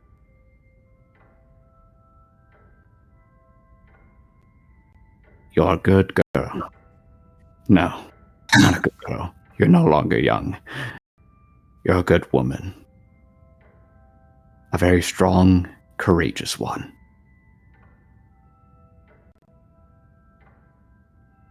I am so proud of you.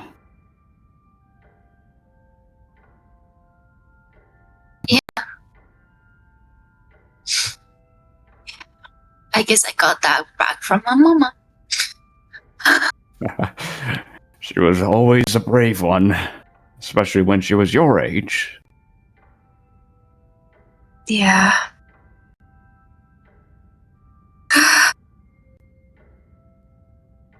I'm sorry to trouble you at this hour. I promise I won't be troubling you anymore.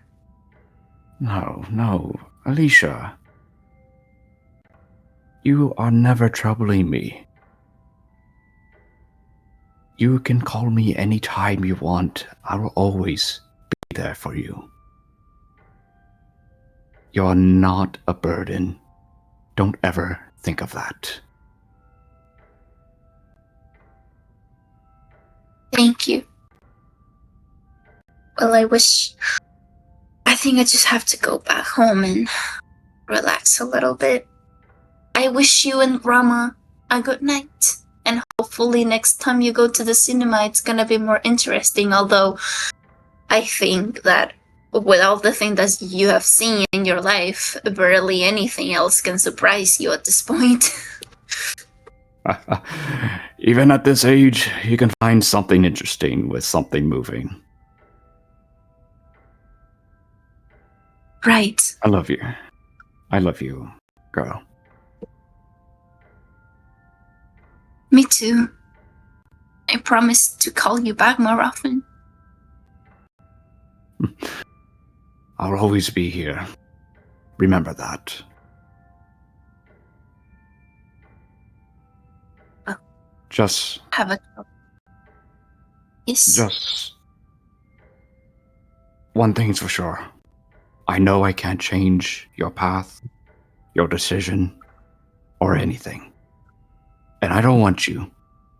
But I just want you to be careful. Especially around that man you call Shallows. Be safe. Yes. I will. Thank you. Bye-bye. Goodbye.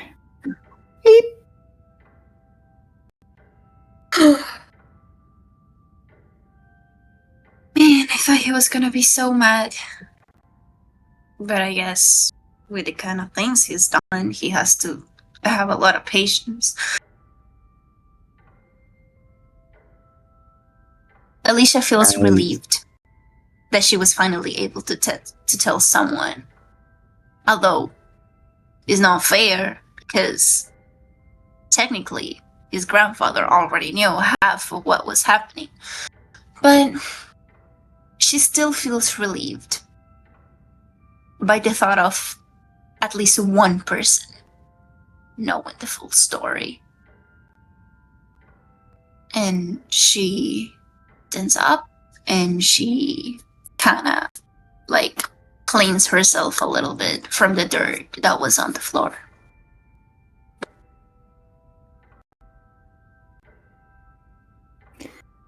I like to think that as you do, you look up at the sky and see the twinkling stars. It's a little bit difficult since you're in the city, but you're able to spot them out, and they are beautiful.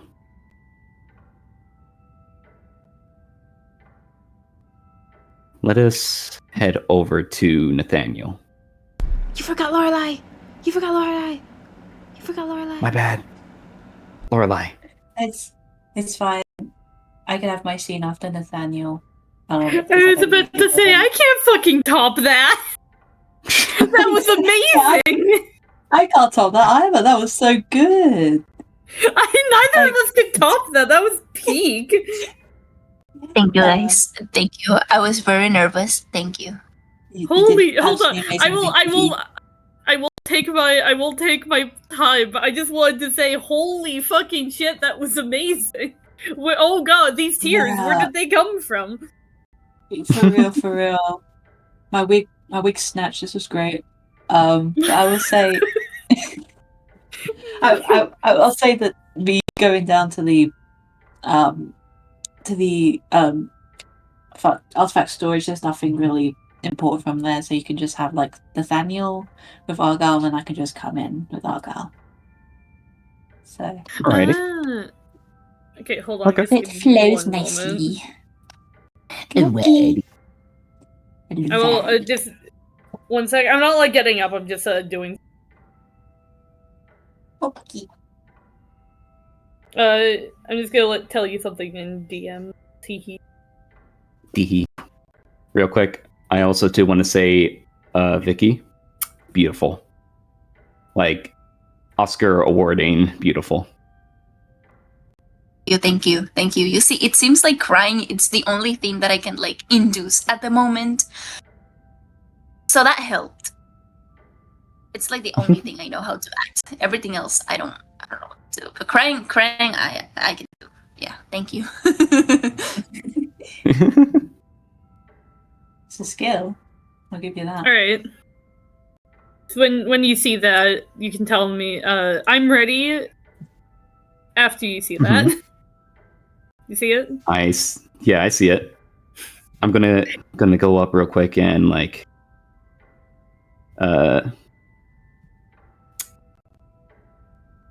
Okay. All right. Let's do it. Tell me, where are you going? Nathaniel is going straight to where Argyle is. I assume he's in like Shalos's like office because he kind of needs the stuff from there, if that makes sense. Mm-hmm. So he does a little maybe a tiny little knock for a moment to kind of get Argyle's attention before he walks in. As you do, the door easily opens. Just a little creak. You look inside, and just as before, you've seen this room of his full of artifacts littered everywhere, along with that giant skull that looms over his desk, just from near the top of the ceiling. It is like a mini museum in there. And there you see Argyle is kind of looking through some paperwork, writing things down, and you can tell he's like stressed out a bit. Yes, Nathaniel. Hello there. Do you need anything? Well, I wanted to start, just informing you on something, trying to get something done about it. I would have said something earlier, but, we had to go on the mission. Fair, right. And oh dear, what does that smell? That would be, the after effects of me running over a flesh monster with my car that I need to clean now. Oh, yes. Dear, oh goodness. Well, you look great. I didn't mean to point out the smell. Don't worry. Thankfully, it's only latched onto my bathrobe, I believe. Yes, oh. And what is it that you like to talk about? Earlier, right before we were about to leave, I went to the nurse's office. Last time I was there, Diane was there as well. She had been seriously injured and muttering about an artifact, and I wanted to make sure she was doing better. Come to find out, there's a substitute there who not only has no idea who Diane is, also doesn't know where Tilly went, and said that she supposedly left a note to go on vacation out of nowhere. It's highly suspicious, and I fear something might have happened to the both of them. Substitute? I would have been informed about this. And especially with the disappearance. What substitute? I can't quite remember if I caught her name or... Well, I'll look into the situation. I don't know about Tilly, but we do need Diane back. Okay. I'll form a hunt for them. And of course, questioning this supposed substitute nurse should be in order, because Diane and Tilly are both very important, and I care a lot for them. I believe so. I do as well. I really hope they're alright. Oh dear. Everything seems to be... And he kind of like places his hand over his face. Everything seems to be going all wrong. Why did Shallows have to leave? With the Shallows being gone and everything, Nathaniel has always had some sort of questions. And ones that he knew that he would never get from Shallows, but instead, he seems that maybe Argyle could be a lot more weak-willed than him. Not in a bad sense, of course. He's strong in many senses. But he still wonders. Nathaniel sort of noticeably leans forward to look at the papers that are on Argyle's desk before just... What kind of papers does Shallows even do? I mean, we do all the paperwork here. I'm surprised he even has to do anything. Well, he... And he kind of like looks at the paperwork and vigorously kind of tucks them away. It's classified.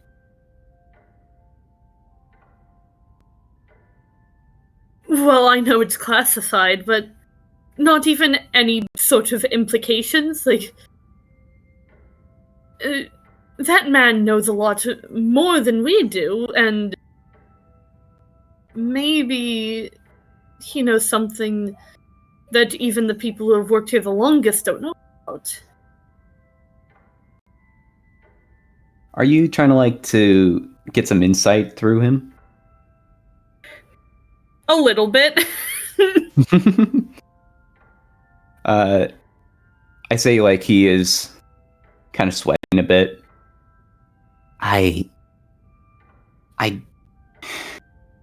Listen, I can't say on Shallow's part.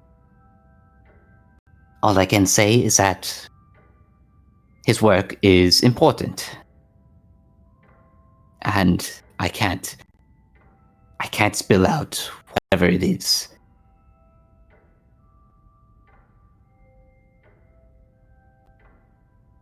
This, of course, obviously, it's not a satisfying answer, but he remembers something from, he could say about like a month or so ago. Shallows allowed him the vial.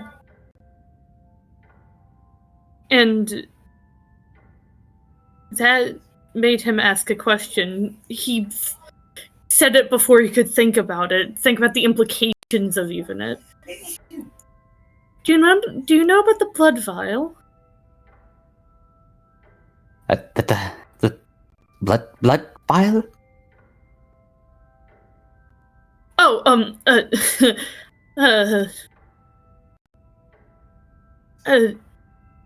it's something that only me and Shallows are aware of.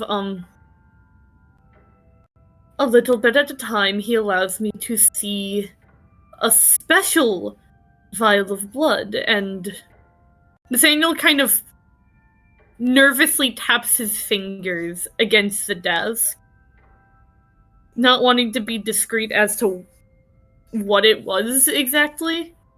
And I was wondering if you have access to it again. Well, are you wishing to see it? Yes, I am indeed wishing to see it. So you're trying to convince him. Would you like to roll for this? Yeah, sure. I want to see. He doesn't want to be blunt. If I want to see my wife's blood, because he knows he sounds crazy even for this job saying something like that. All right. I probably say this is on a difficulty of 4.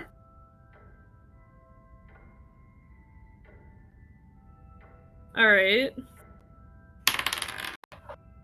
That's an 8. An 8. I see. And 4 times 3.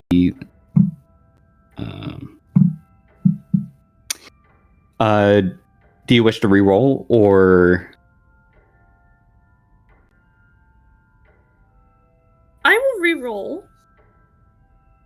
I'm a little suspicious that you gave me the option to reroll. Okay, I got 13 instead. okay? I'm a little nervous because you gave me the option. Well, still, you're gonna have to take away some XP, which only a point. Yeah, I'll take a point. Oh no, yeah, no, point of XP away from XP. That's fine.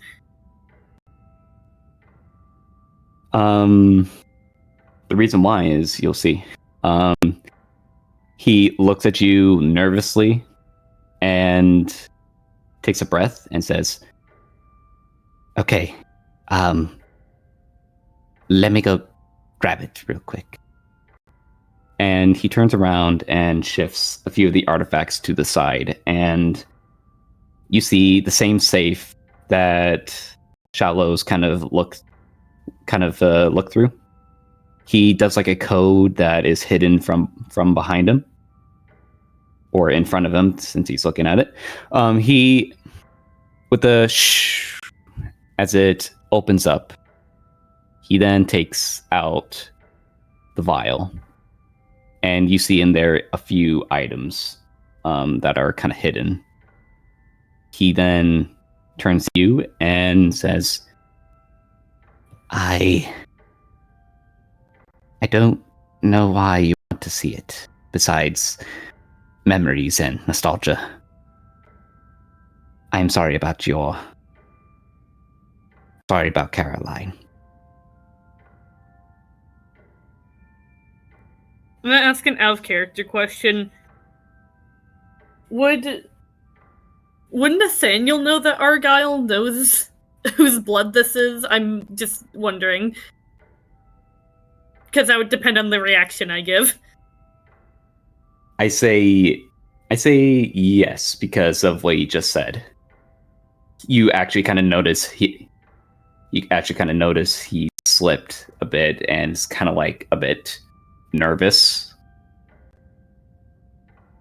Ooh, okay.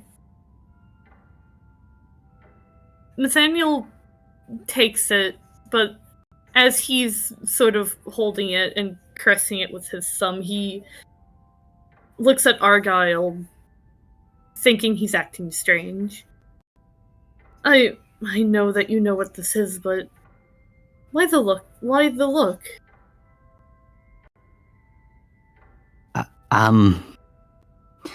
No reason. Just gonna need that back afterwards. Of course you're going to need it back. That's what Shallows says every single time. As you say that, you feel something kind of jolt a bit in your hand. You look down, and where the movement came from is your hand holding the blood vial. The feeling that Nathaniel gets by that jolt and where it came from could only be seen as confused dread. A small pit kind of forms in his stomach as he stares at the vial for a second before looking up. What was that? Here, give it back. And he then kind of like takes it from your hand and immediately places it back in the safe. Nothing much to worry. Apologies. Argyle, what was that? What was what? You can tell he's sweating. Do not play dumb with me. That moved. You seem to be tired. I'd probably say it's best to head home. It is late. Very, very late. I know what I felt.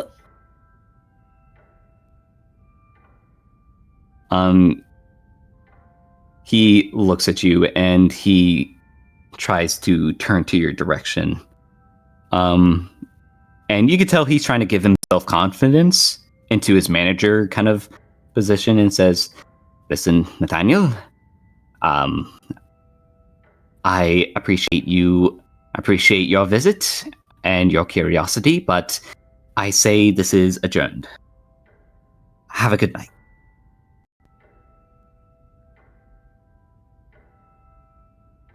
Nathaniel just stands there, his hands slightly out. He can't really think of his own emotions, or at least put them into proper words. He knows what he felt. For the longest time, he just thought that was just, normal blood in a vial, as insane as that sounds. But it felt like a spark of something, but he couldn't tell what, but he wanted to say something, but it left his throat as soon as he thought it up. Fine.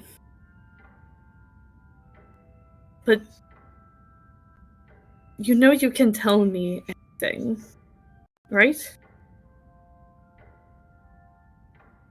He looks at you and looks to the ground and says, We are only co-workers. We are not what we were before, unfortunately. And I am your boss. And I say, please leave.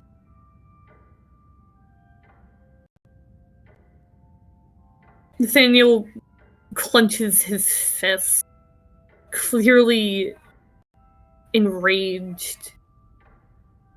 His stare isn't his usual that of a broken man, but a small spark of some kind of anger. But he can't do anything. Causing a fight would only make things. So he lets out a heavy sigh and unclenches, just giving a small. Okay. He reluctantly shuffles out of the room. Seemingly still upset, but he knows that Argyle's right, he doesn't have the authority.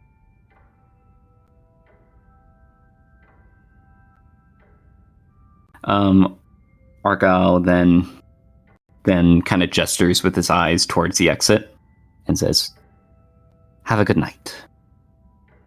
We'll be seeing you tomorrow. Right. And Nathaniel, I am sorry, but I can't say.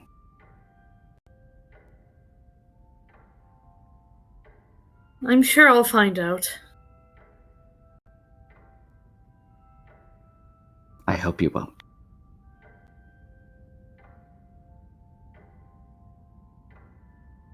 He leaves.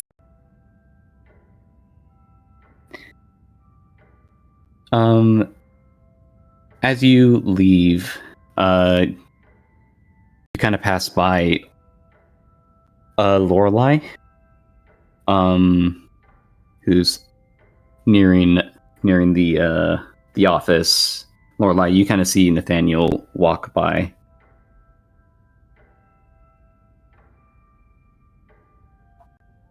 Awkward. Never said. The awkward walking. Awkward. Lorelai does see him, and she looks at him like, uh, Nathaniel. Are you alright? Nathaniel gets a little startled by the sudden presence of a second person, and then just kind of like looks up, like, "Oh, I'm fine. I'm just gonna go home and wash up." Alright. I'll be seeing you tomorrow then. Yes, you too. Good night. Good night, my friend. He gives a hesitant nod and walks away. She doesn't have to be a part of what just happened. La la la la la. Lorelai, what do you wish to do? hurry. Come on. It's like that video. Stay in the box. No. No. Get out of my skin. I think you know exactly. All right, let's set the scene. Go on ahead.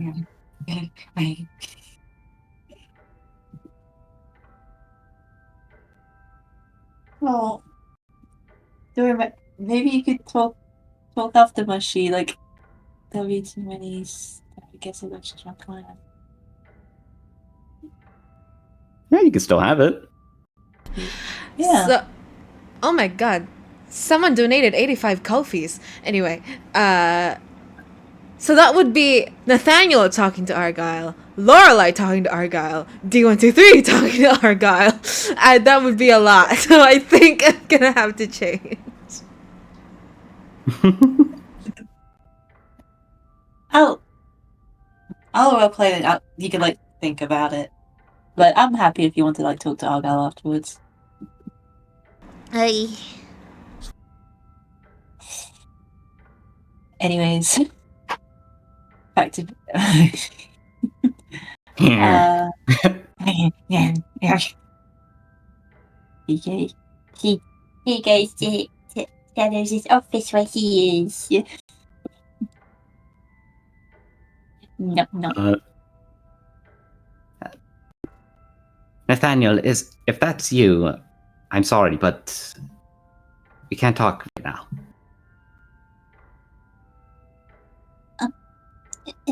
It's me. She opens the door slowly. Oh, Lorelai, my dear, how are you? The switch up is insane.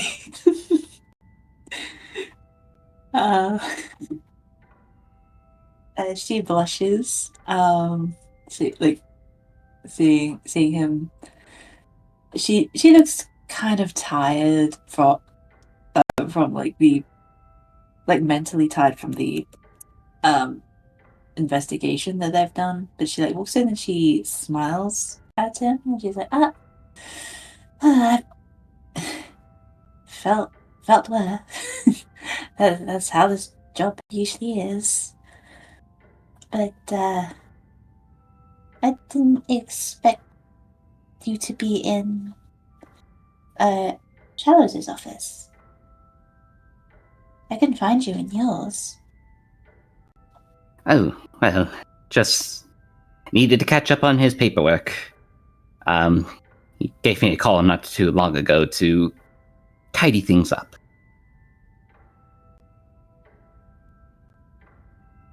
Oh, you poor thing, running around. He kind of looks up and says, Oh, don't you know it? It's torture, but it's my job.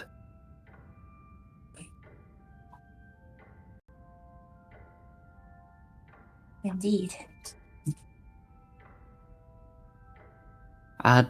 tell me, are you alright? What I've heard, you faced off of some kind of flesh monster? Yes. She sighs, like, exasperated, and she takes a seat in one of Shallows's sofas. Well, we were searching, searching for clues around the the farmhouse. Turns out a big giant flesh monster was searching for this book, called the Bone Turner's Tale, and none of us could find it, and neither could the monster. And it started chasing us. Partially my fault because I had to distract it with a book. But yes. Did you get hurt? No. Thankfully, but unfortunately, She's kind of struggling to say it. She's kind of fidgeting with her sleeves, looking down and away from him. Sadie did injure her ankle. No, it didn't. I didn't really get a chance to see, but she's currently in the infirmary, and I'm very happy to have my paycheck lowered for any damages. He gives a look of like utter shock and is like, but he's also like, Well, I should have probably expected that. I mean, these investigations can be dangerous. As long as she's kept well in the infirmary and taken care of, I probably should. I'm sorry, it's just so much. A lot is happening right now. I won't lower down your pay. I know you meant well, but that was pretty risky. This won't go unpunished, but I don't know. and you can tell he's like all over the place. Like he's just being thrown so much information, and especially with like the missing, the Diane Tilly being missing, the fact that Nathaniel knows something is up, and you bringing up Sadie's injury. Look, and he just like face plants onto the desk. She stands up and she walks to the desk and she kneels down a little bit, leans down a little bit, and she's like, I'm really sorry. I didn't mean to put too much stress on you. Oh dear. No, dear. It's alright. It's alright. It's inevitable when you have this position, but it's just, I was already thrown with so much information that, you know what I mean? And he kind of like looks to you. That feeling where everything just feels so much that you barely feel like you're in control, that you just want to scream about it. Exactly. Yes, I know that very well. I I know I couldn't have foreseen a giant flesh monster coming to attack us, but still, it wasn't fair of me to put you on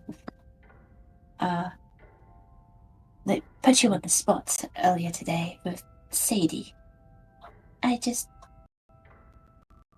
promised her something, and I wanted to spend more time with a friend I've been neglecting.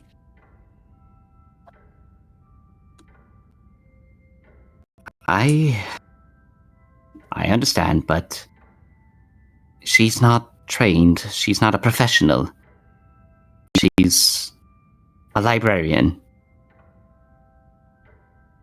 If you wish to bring anyone, I strongly recommend someone who's very trained or is also an investigator.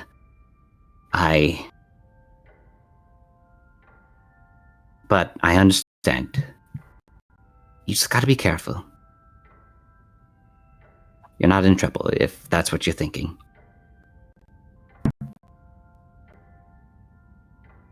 She looks at him with like this very specific look in her eye. Her eye. It's like a look of worry and like expectancy, like she was expecting to be in trouble and be punished. Well, she's kind of expecting one, but like a very heavy punishment. But hearing that, you can kind of see that like fear in her eye kind of slowly dissipate as she sighs like, alright. Well, that was quite a short summary. Normally, when we do these, it takes much longer. Yes. Well, I know you didn't. I know you meant well. Let's just be more careful. All right? And he kind of like places a hand on your cheek and like gives a like, please be careful look. She smiles and she smiles into she smiles at him.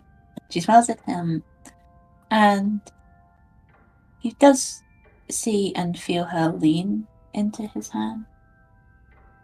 It's a way to show that she feels safe around him. You seem very tired, my dear. I am quite famished, tired myself. Are you? I'm very tired as well. Maybe the paperwork can wait. Would you like to go get something?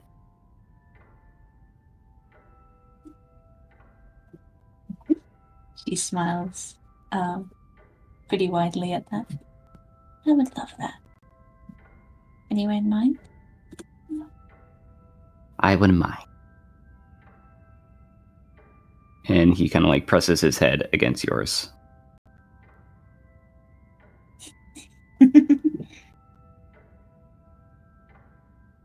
Oh, what are we waiting for? Let's go. And let us now head over to Ryan. Oh, I didn't think this was coming. I thought I'd be lost because, everyone else was planning, had actual plans and stuff. Oh, did you want to go last? Mushy, have you figured out what you want to do? I mean, yeah, but it's not. I don't think there's much for Endo to like play off of, honestly, because it's a pretty out there idea. I can still do it. Yeah, because Okay. Alright. Oh shit, am I going first or is Ryan going first? Yeah, that's what I meant by. Bro, Yeah, okay. I say let's do your turn, Mushy. So, very peculiar place that she finds herself in. She has left the showers, and instead of her straitjacket that is now covered in rotting flesh, and like, not rotting flesh, she already took off the flesh. It's just stinky and it's not very well made right now. She puts it in a like cellophane, and what she has instead is what she has under her straitjacket, which is a patient's blue robe, or at least something that resembles it. She obviously there's not a place where you can wash clothes, and so she goes somewhere she usually isn't seen at. She walks outside the shallows, the institute doors, and goes to a little laundry service where, like, goes to a little laundry service that she frequented. She is probably walking on all fours and people staring at her, but she is used to it. She frequents this area, and as she puts her straitjacket into the washing machine, it clicks, makes a sound, and her entire head just moves, watching it go round and round.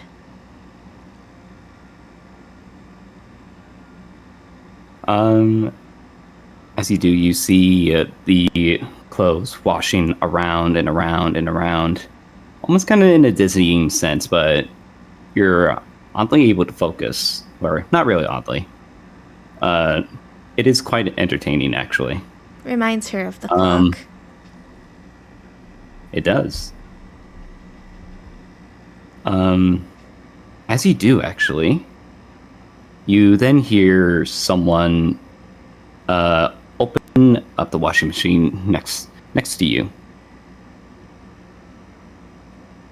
and starts putting in like some clothes that need to be washed, and starts like putting in the dial. Do you turn to see this woman? Yeah?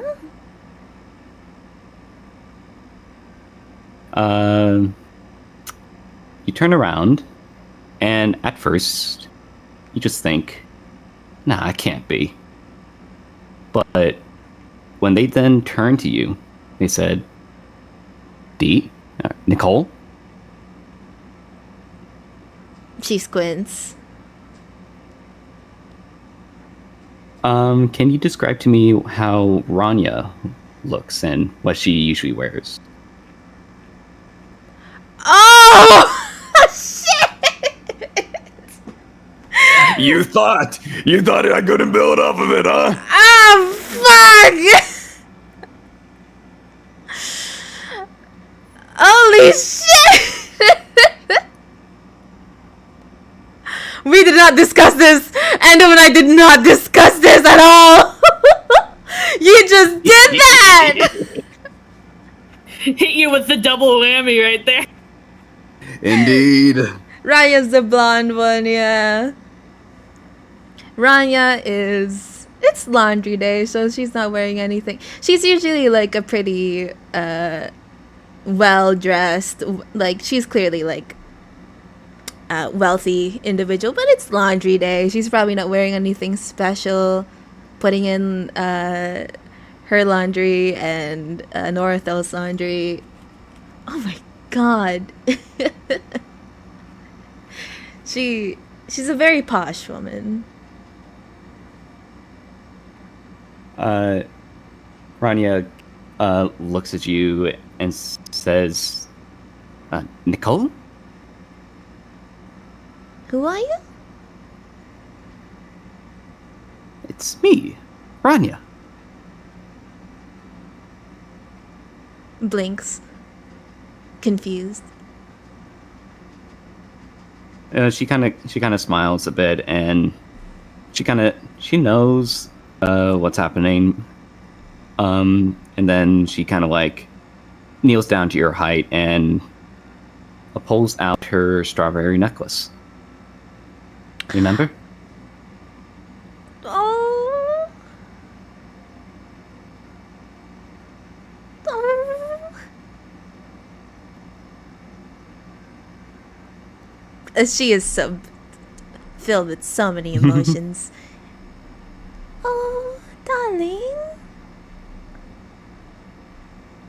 It's been a while. It has. Oh, how have you been? How's your daughter? How's your family? Tell me everything. Oh, well, she's doing all right. She's actually doing a sport right now. She's actually been making a lot of friends. Especially this one particular kid she won't stop talking about. Oh, she's far I think too his young for that. name. Oh, she is? No, I'm joking. I'm being very great. He was like, oh, she's far too young for boy. Oh, I believe you. I believe you. Wait, how old But is she? I see them as more as a friend. But I'm keeping my eye. How old is she? How old are you? Frantically looks through notes.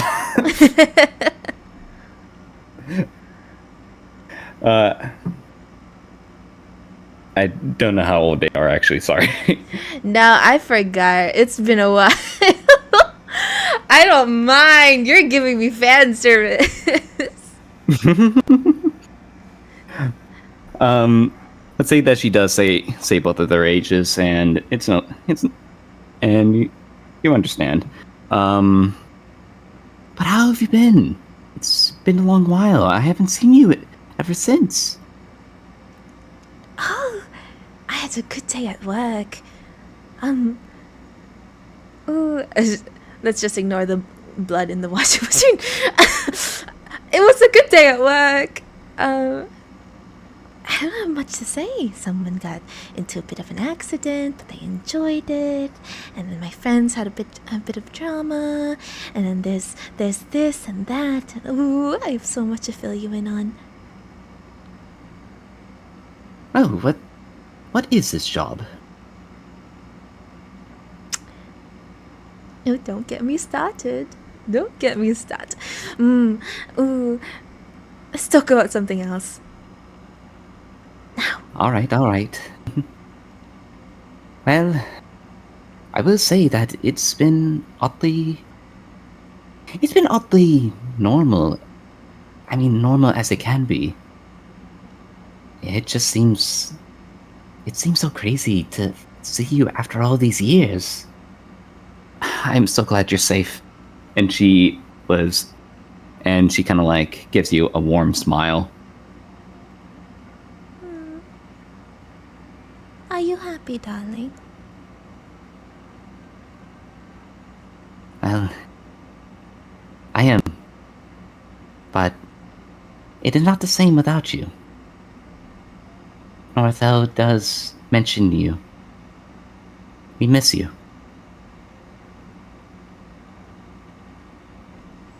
I miss you too. Now why don't I visit again? Oh, you should visit. That'd be wonderful. We should probably arrange a date sometime. Maybe we can, go out somewhere. Of course. Oh, just like old times. Ooh. It'll be very lovely. And I think Northa will be very happy to see you.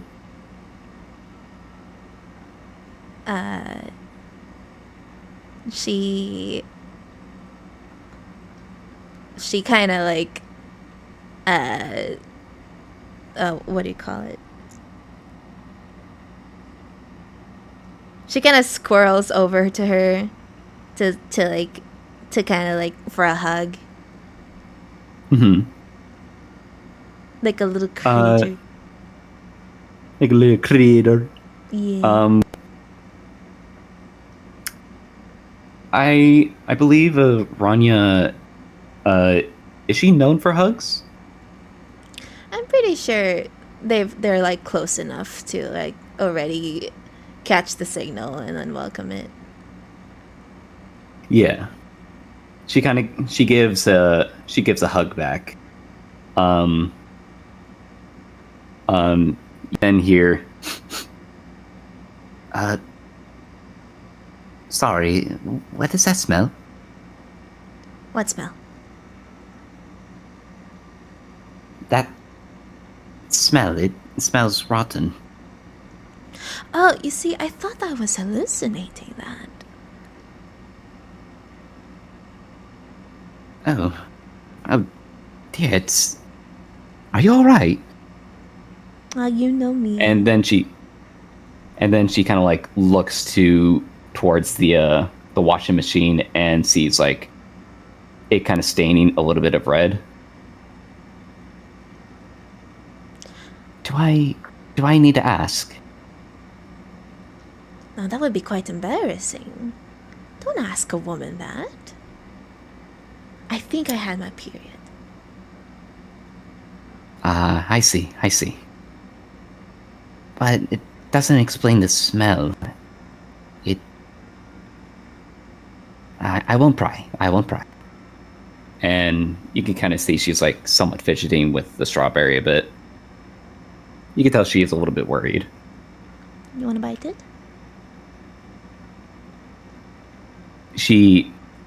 When you said that, she looks at you and gives like a smile and then kind of begins to bite it. You don't have to hide yourself from me, my love. I'm still the same old D. 1, 2, 3. Do you like my name? Is that the name you're going? Is that the name you're going by nowadays? Mm-hmm. D, like my class. 1, 2, 3. Well, isn't that just a fun sequence? Sure is. Do you much prefer that name?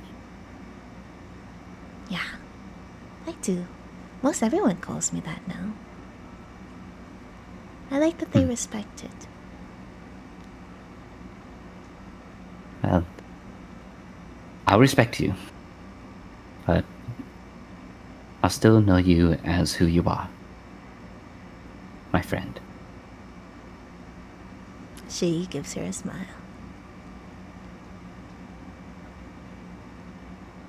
She then kind of like gestures you over to take a seat on the little benches that they have at the washing place, just to kind of like for a little seat.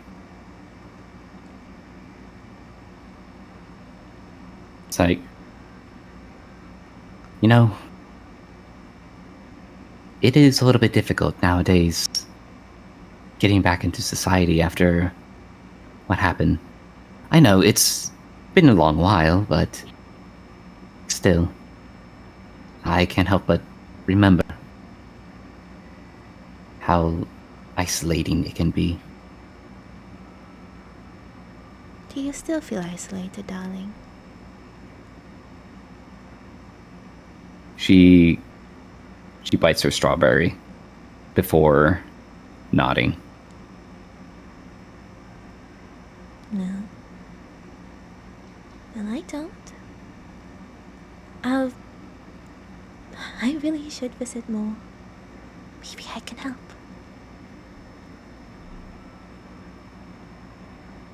She looks to you and says, I hope we visit more often.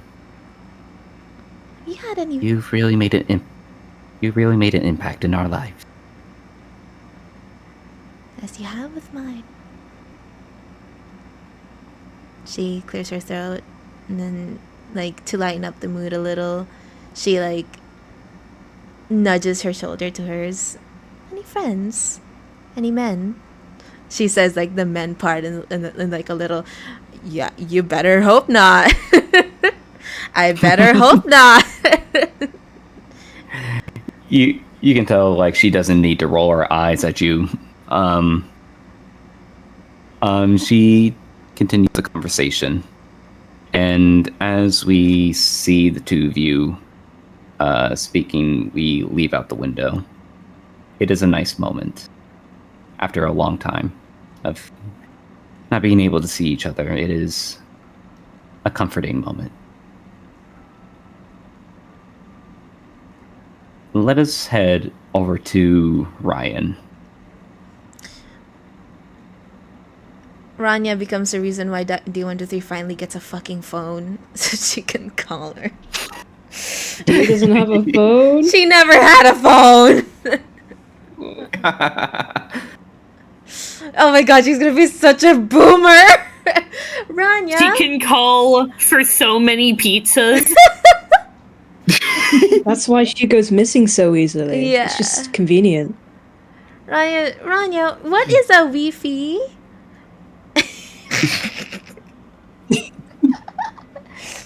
Hey, son, I heard you were talking she's about one at of those least used to Wi-Fi you confuse her. have. You mean a waifu? No, Wi-Fi I like to marry. What the hell is the ooh for? I'm gonna fucking cry. She keeps asking Rania about how to make it work. That's the kind of boomer she is. She's the type to hold her phone like really far from her face to be able to see it, like a mom. She just like holds it. Me when I show my mom a It's like- meme. yeah. It's the way, like, D123 just does it like the Winnie every fucking time. Just Yeah. whenever he has to read anything on the phone. Someone shows 123 a minion meme, and she's like, "Who's that? Who's that? Is that your friend? Who's that?" She writes It's the SpongeBob I keep hearing about. She writes her texts like letters. Bye. Like it's a really long paragraph and then like I love you, signed D123. Oh my god, exactly like a grandparent. Yes! She is a Exactly. grandparent. No, Oh, I love that visual. If it was a modern age, I imagine that she has like one of those emotional, motivational Gifts. speeches. Yeah, well, gifts as her wallpaper. I was thinking, like, she always finds Facebook memes. It's just like, oh, look at this really funny thing. It's always like the shittiest minion meme you could ever think of every fucking time. She's the being like, this is a meme, right? A meme. She's the type to think LOL means lots of love. I'm sorry your dog died, lol.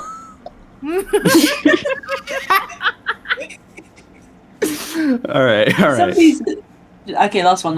For some reason, I thought that like D123 would call like an iPod iPudding or something. Like, look at the iPudding is that? iPudding, that's fantastic.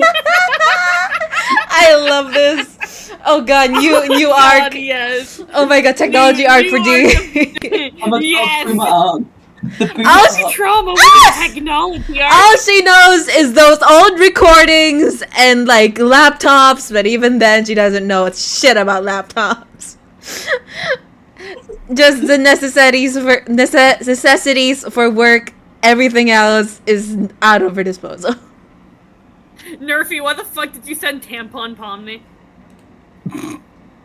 It was relevant to the conversation. What the fuck? Also, I'm No. I thought I would This never is what I was see it talking again. about, Nerfy. I'm glad you all like. let I'm me glad see. you all like the period joke. I didn't mean for it to be funny, but Hey, Pom, we can have a tampon. I think Jax has one. Oh, I forgot about that part. Oh, why is there blood on your straitjacket? I think I'm on my period. It's just the ice Nice ink one. really sold it for me. It's great. The blood is on your arm. Period. I slept on my Her acting arm. is incredible. It's because she sneezed. She sneezed so hard, that it went off. Yeah, that's that's how women give birth, right? Don't give me that visual of sneezing. It just goes everywhere. No, I deal with that enough already. Oh my god. First, you ask her why her clothes you are know bloody, and then you ask why it smells like shit. It was probably shit. That's why she didn't ask any further. I was good. Bro. Oh, I think okay. We need Ryan go before this Ryan gets worse. goes. Yeah, we need this to be Please, after oh my the God. session.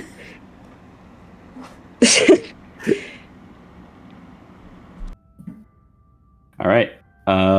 So Ryan, you're just getting out of the shower, correct? Yeah. All right. As you're getting out of the shower, you're, getting yourself all cleaned up, drying yourself off. Where do you head off to after?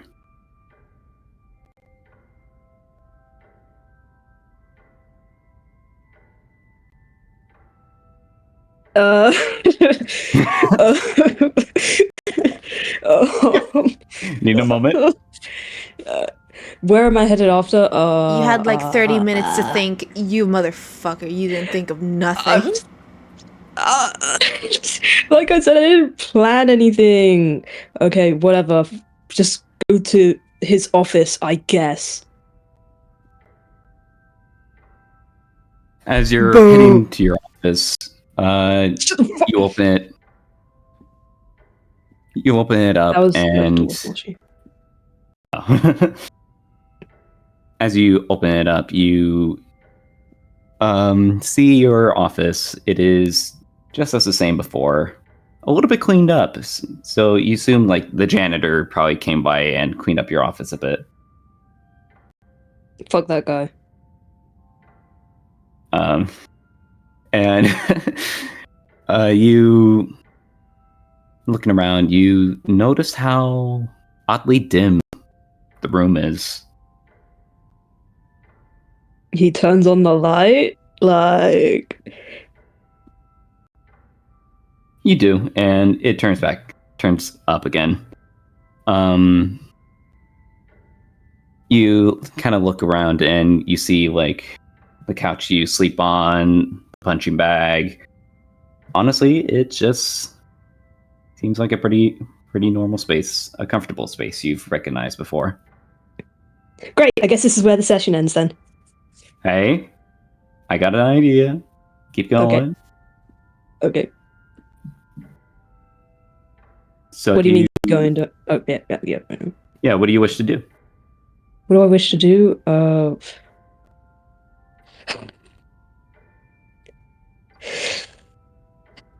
I wish to call Manny. Alrighty. So you take a ring.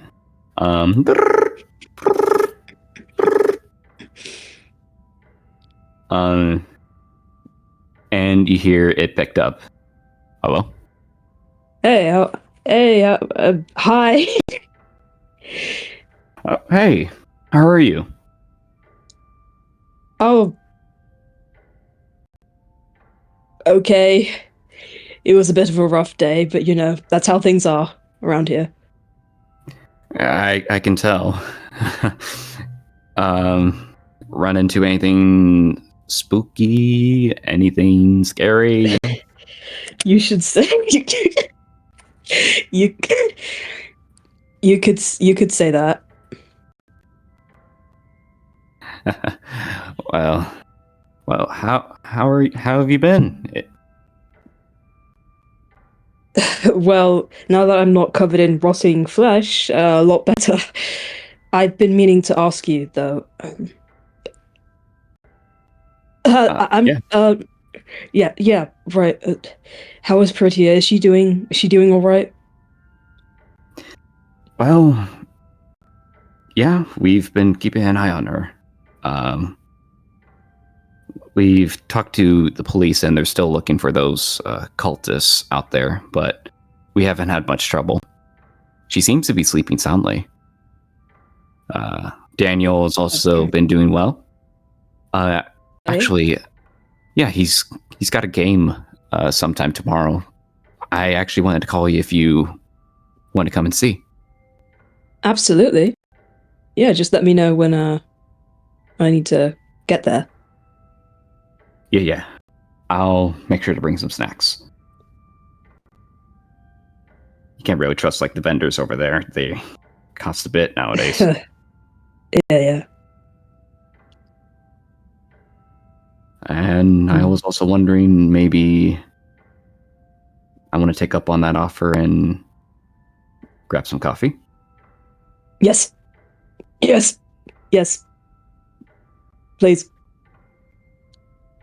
All right. Well, then that's the deal then. You doing all right? You seem jumpy. Really not more than I usually am. It was just, God, today was a mess. We brought our librarian to investigate a book, and I ended up having to run from a giant flesh monster. Nathaniel ran it over with his car, got all over us.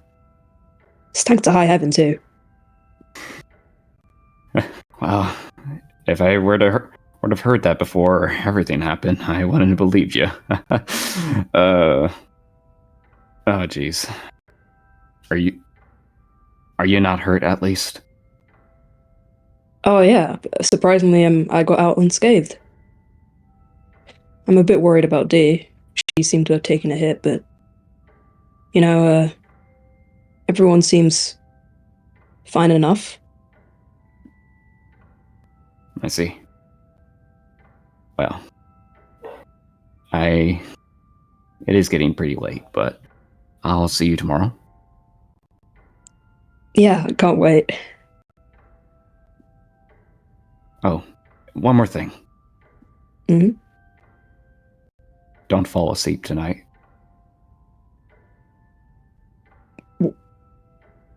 What? Don't fall asleep tonight.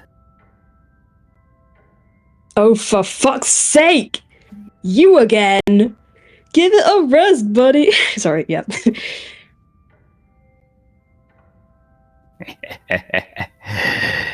I'm just trying to reconnect with my family. I don't know what your problem is, bro. I've said before that I like to help. I'm giving you the best advice. But you are going to connect with your family. That is pretty good. So was that not Manny? Conversations are a little different from where I'm from. That doesn't help. I'm sure. And some smoke kind of like puffs through the phone. What is old men's affinity with me? Like I said, be careful when you fall asleep tonight.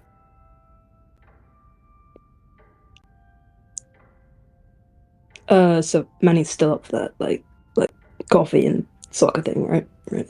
Did it football, right? He was up for that, yeah. I'm sure. I'm very sure. I'll trust you into. Wait, what am I talking about? Go away. You then hear the phone click. Fuck's sake, can't even fucking get my kids and husband back without this fucking guy. Fuck me. Ryan is definitely very paranoid about falling asleep tonight. We then see outside the window as Ryan, just after that conversation, we see through the window and out down into the street. It is a bit dark, covered with some streetlights. And we see through perspective through an alleyway. And what we see is a silhouette of someone shaded with long, fluffy hair. And we see it's Tilly. And she walks towards the Institute. And this will be where we end our session. Oh,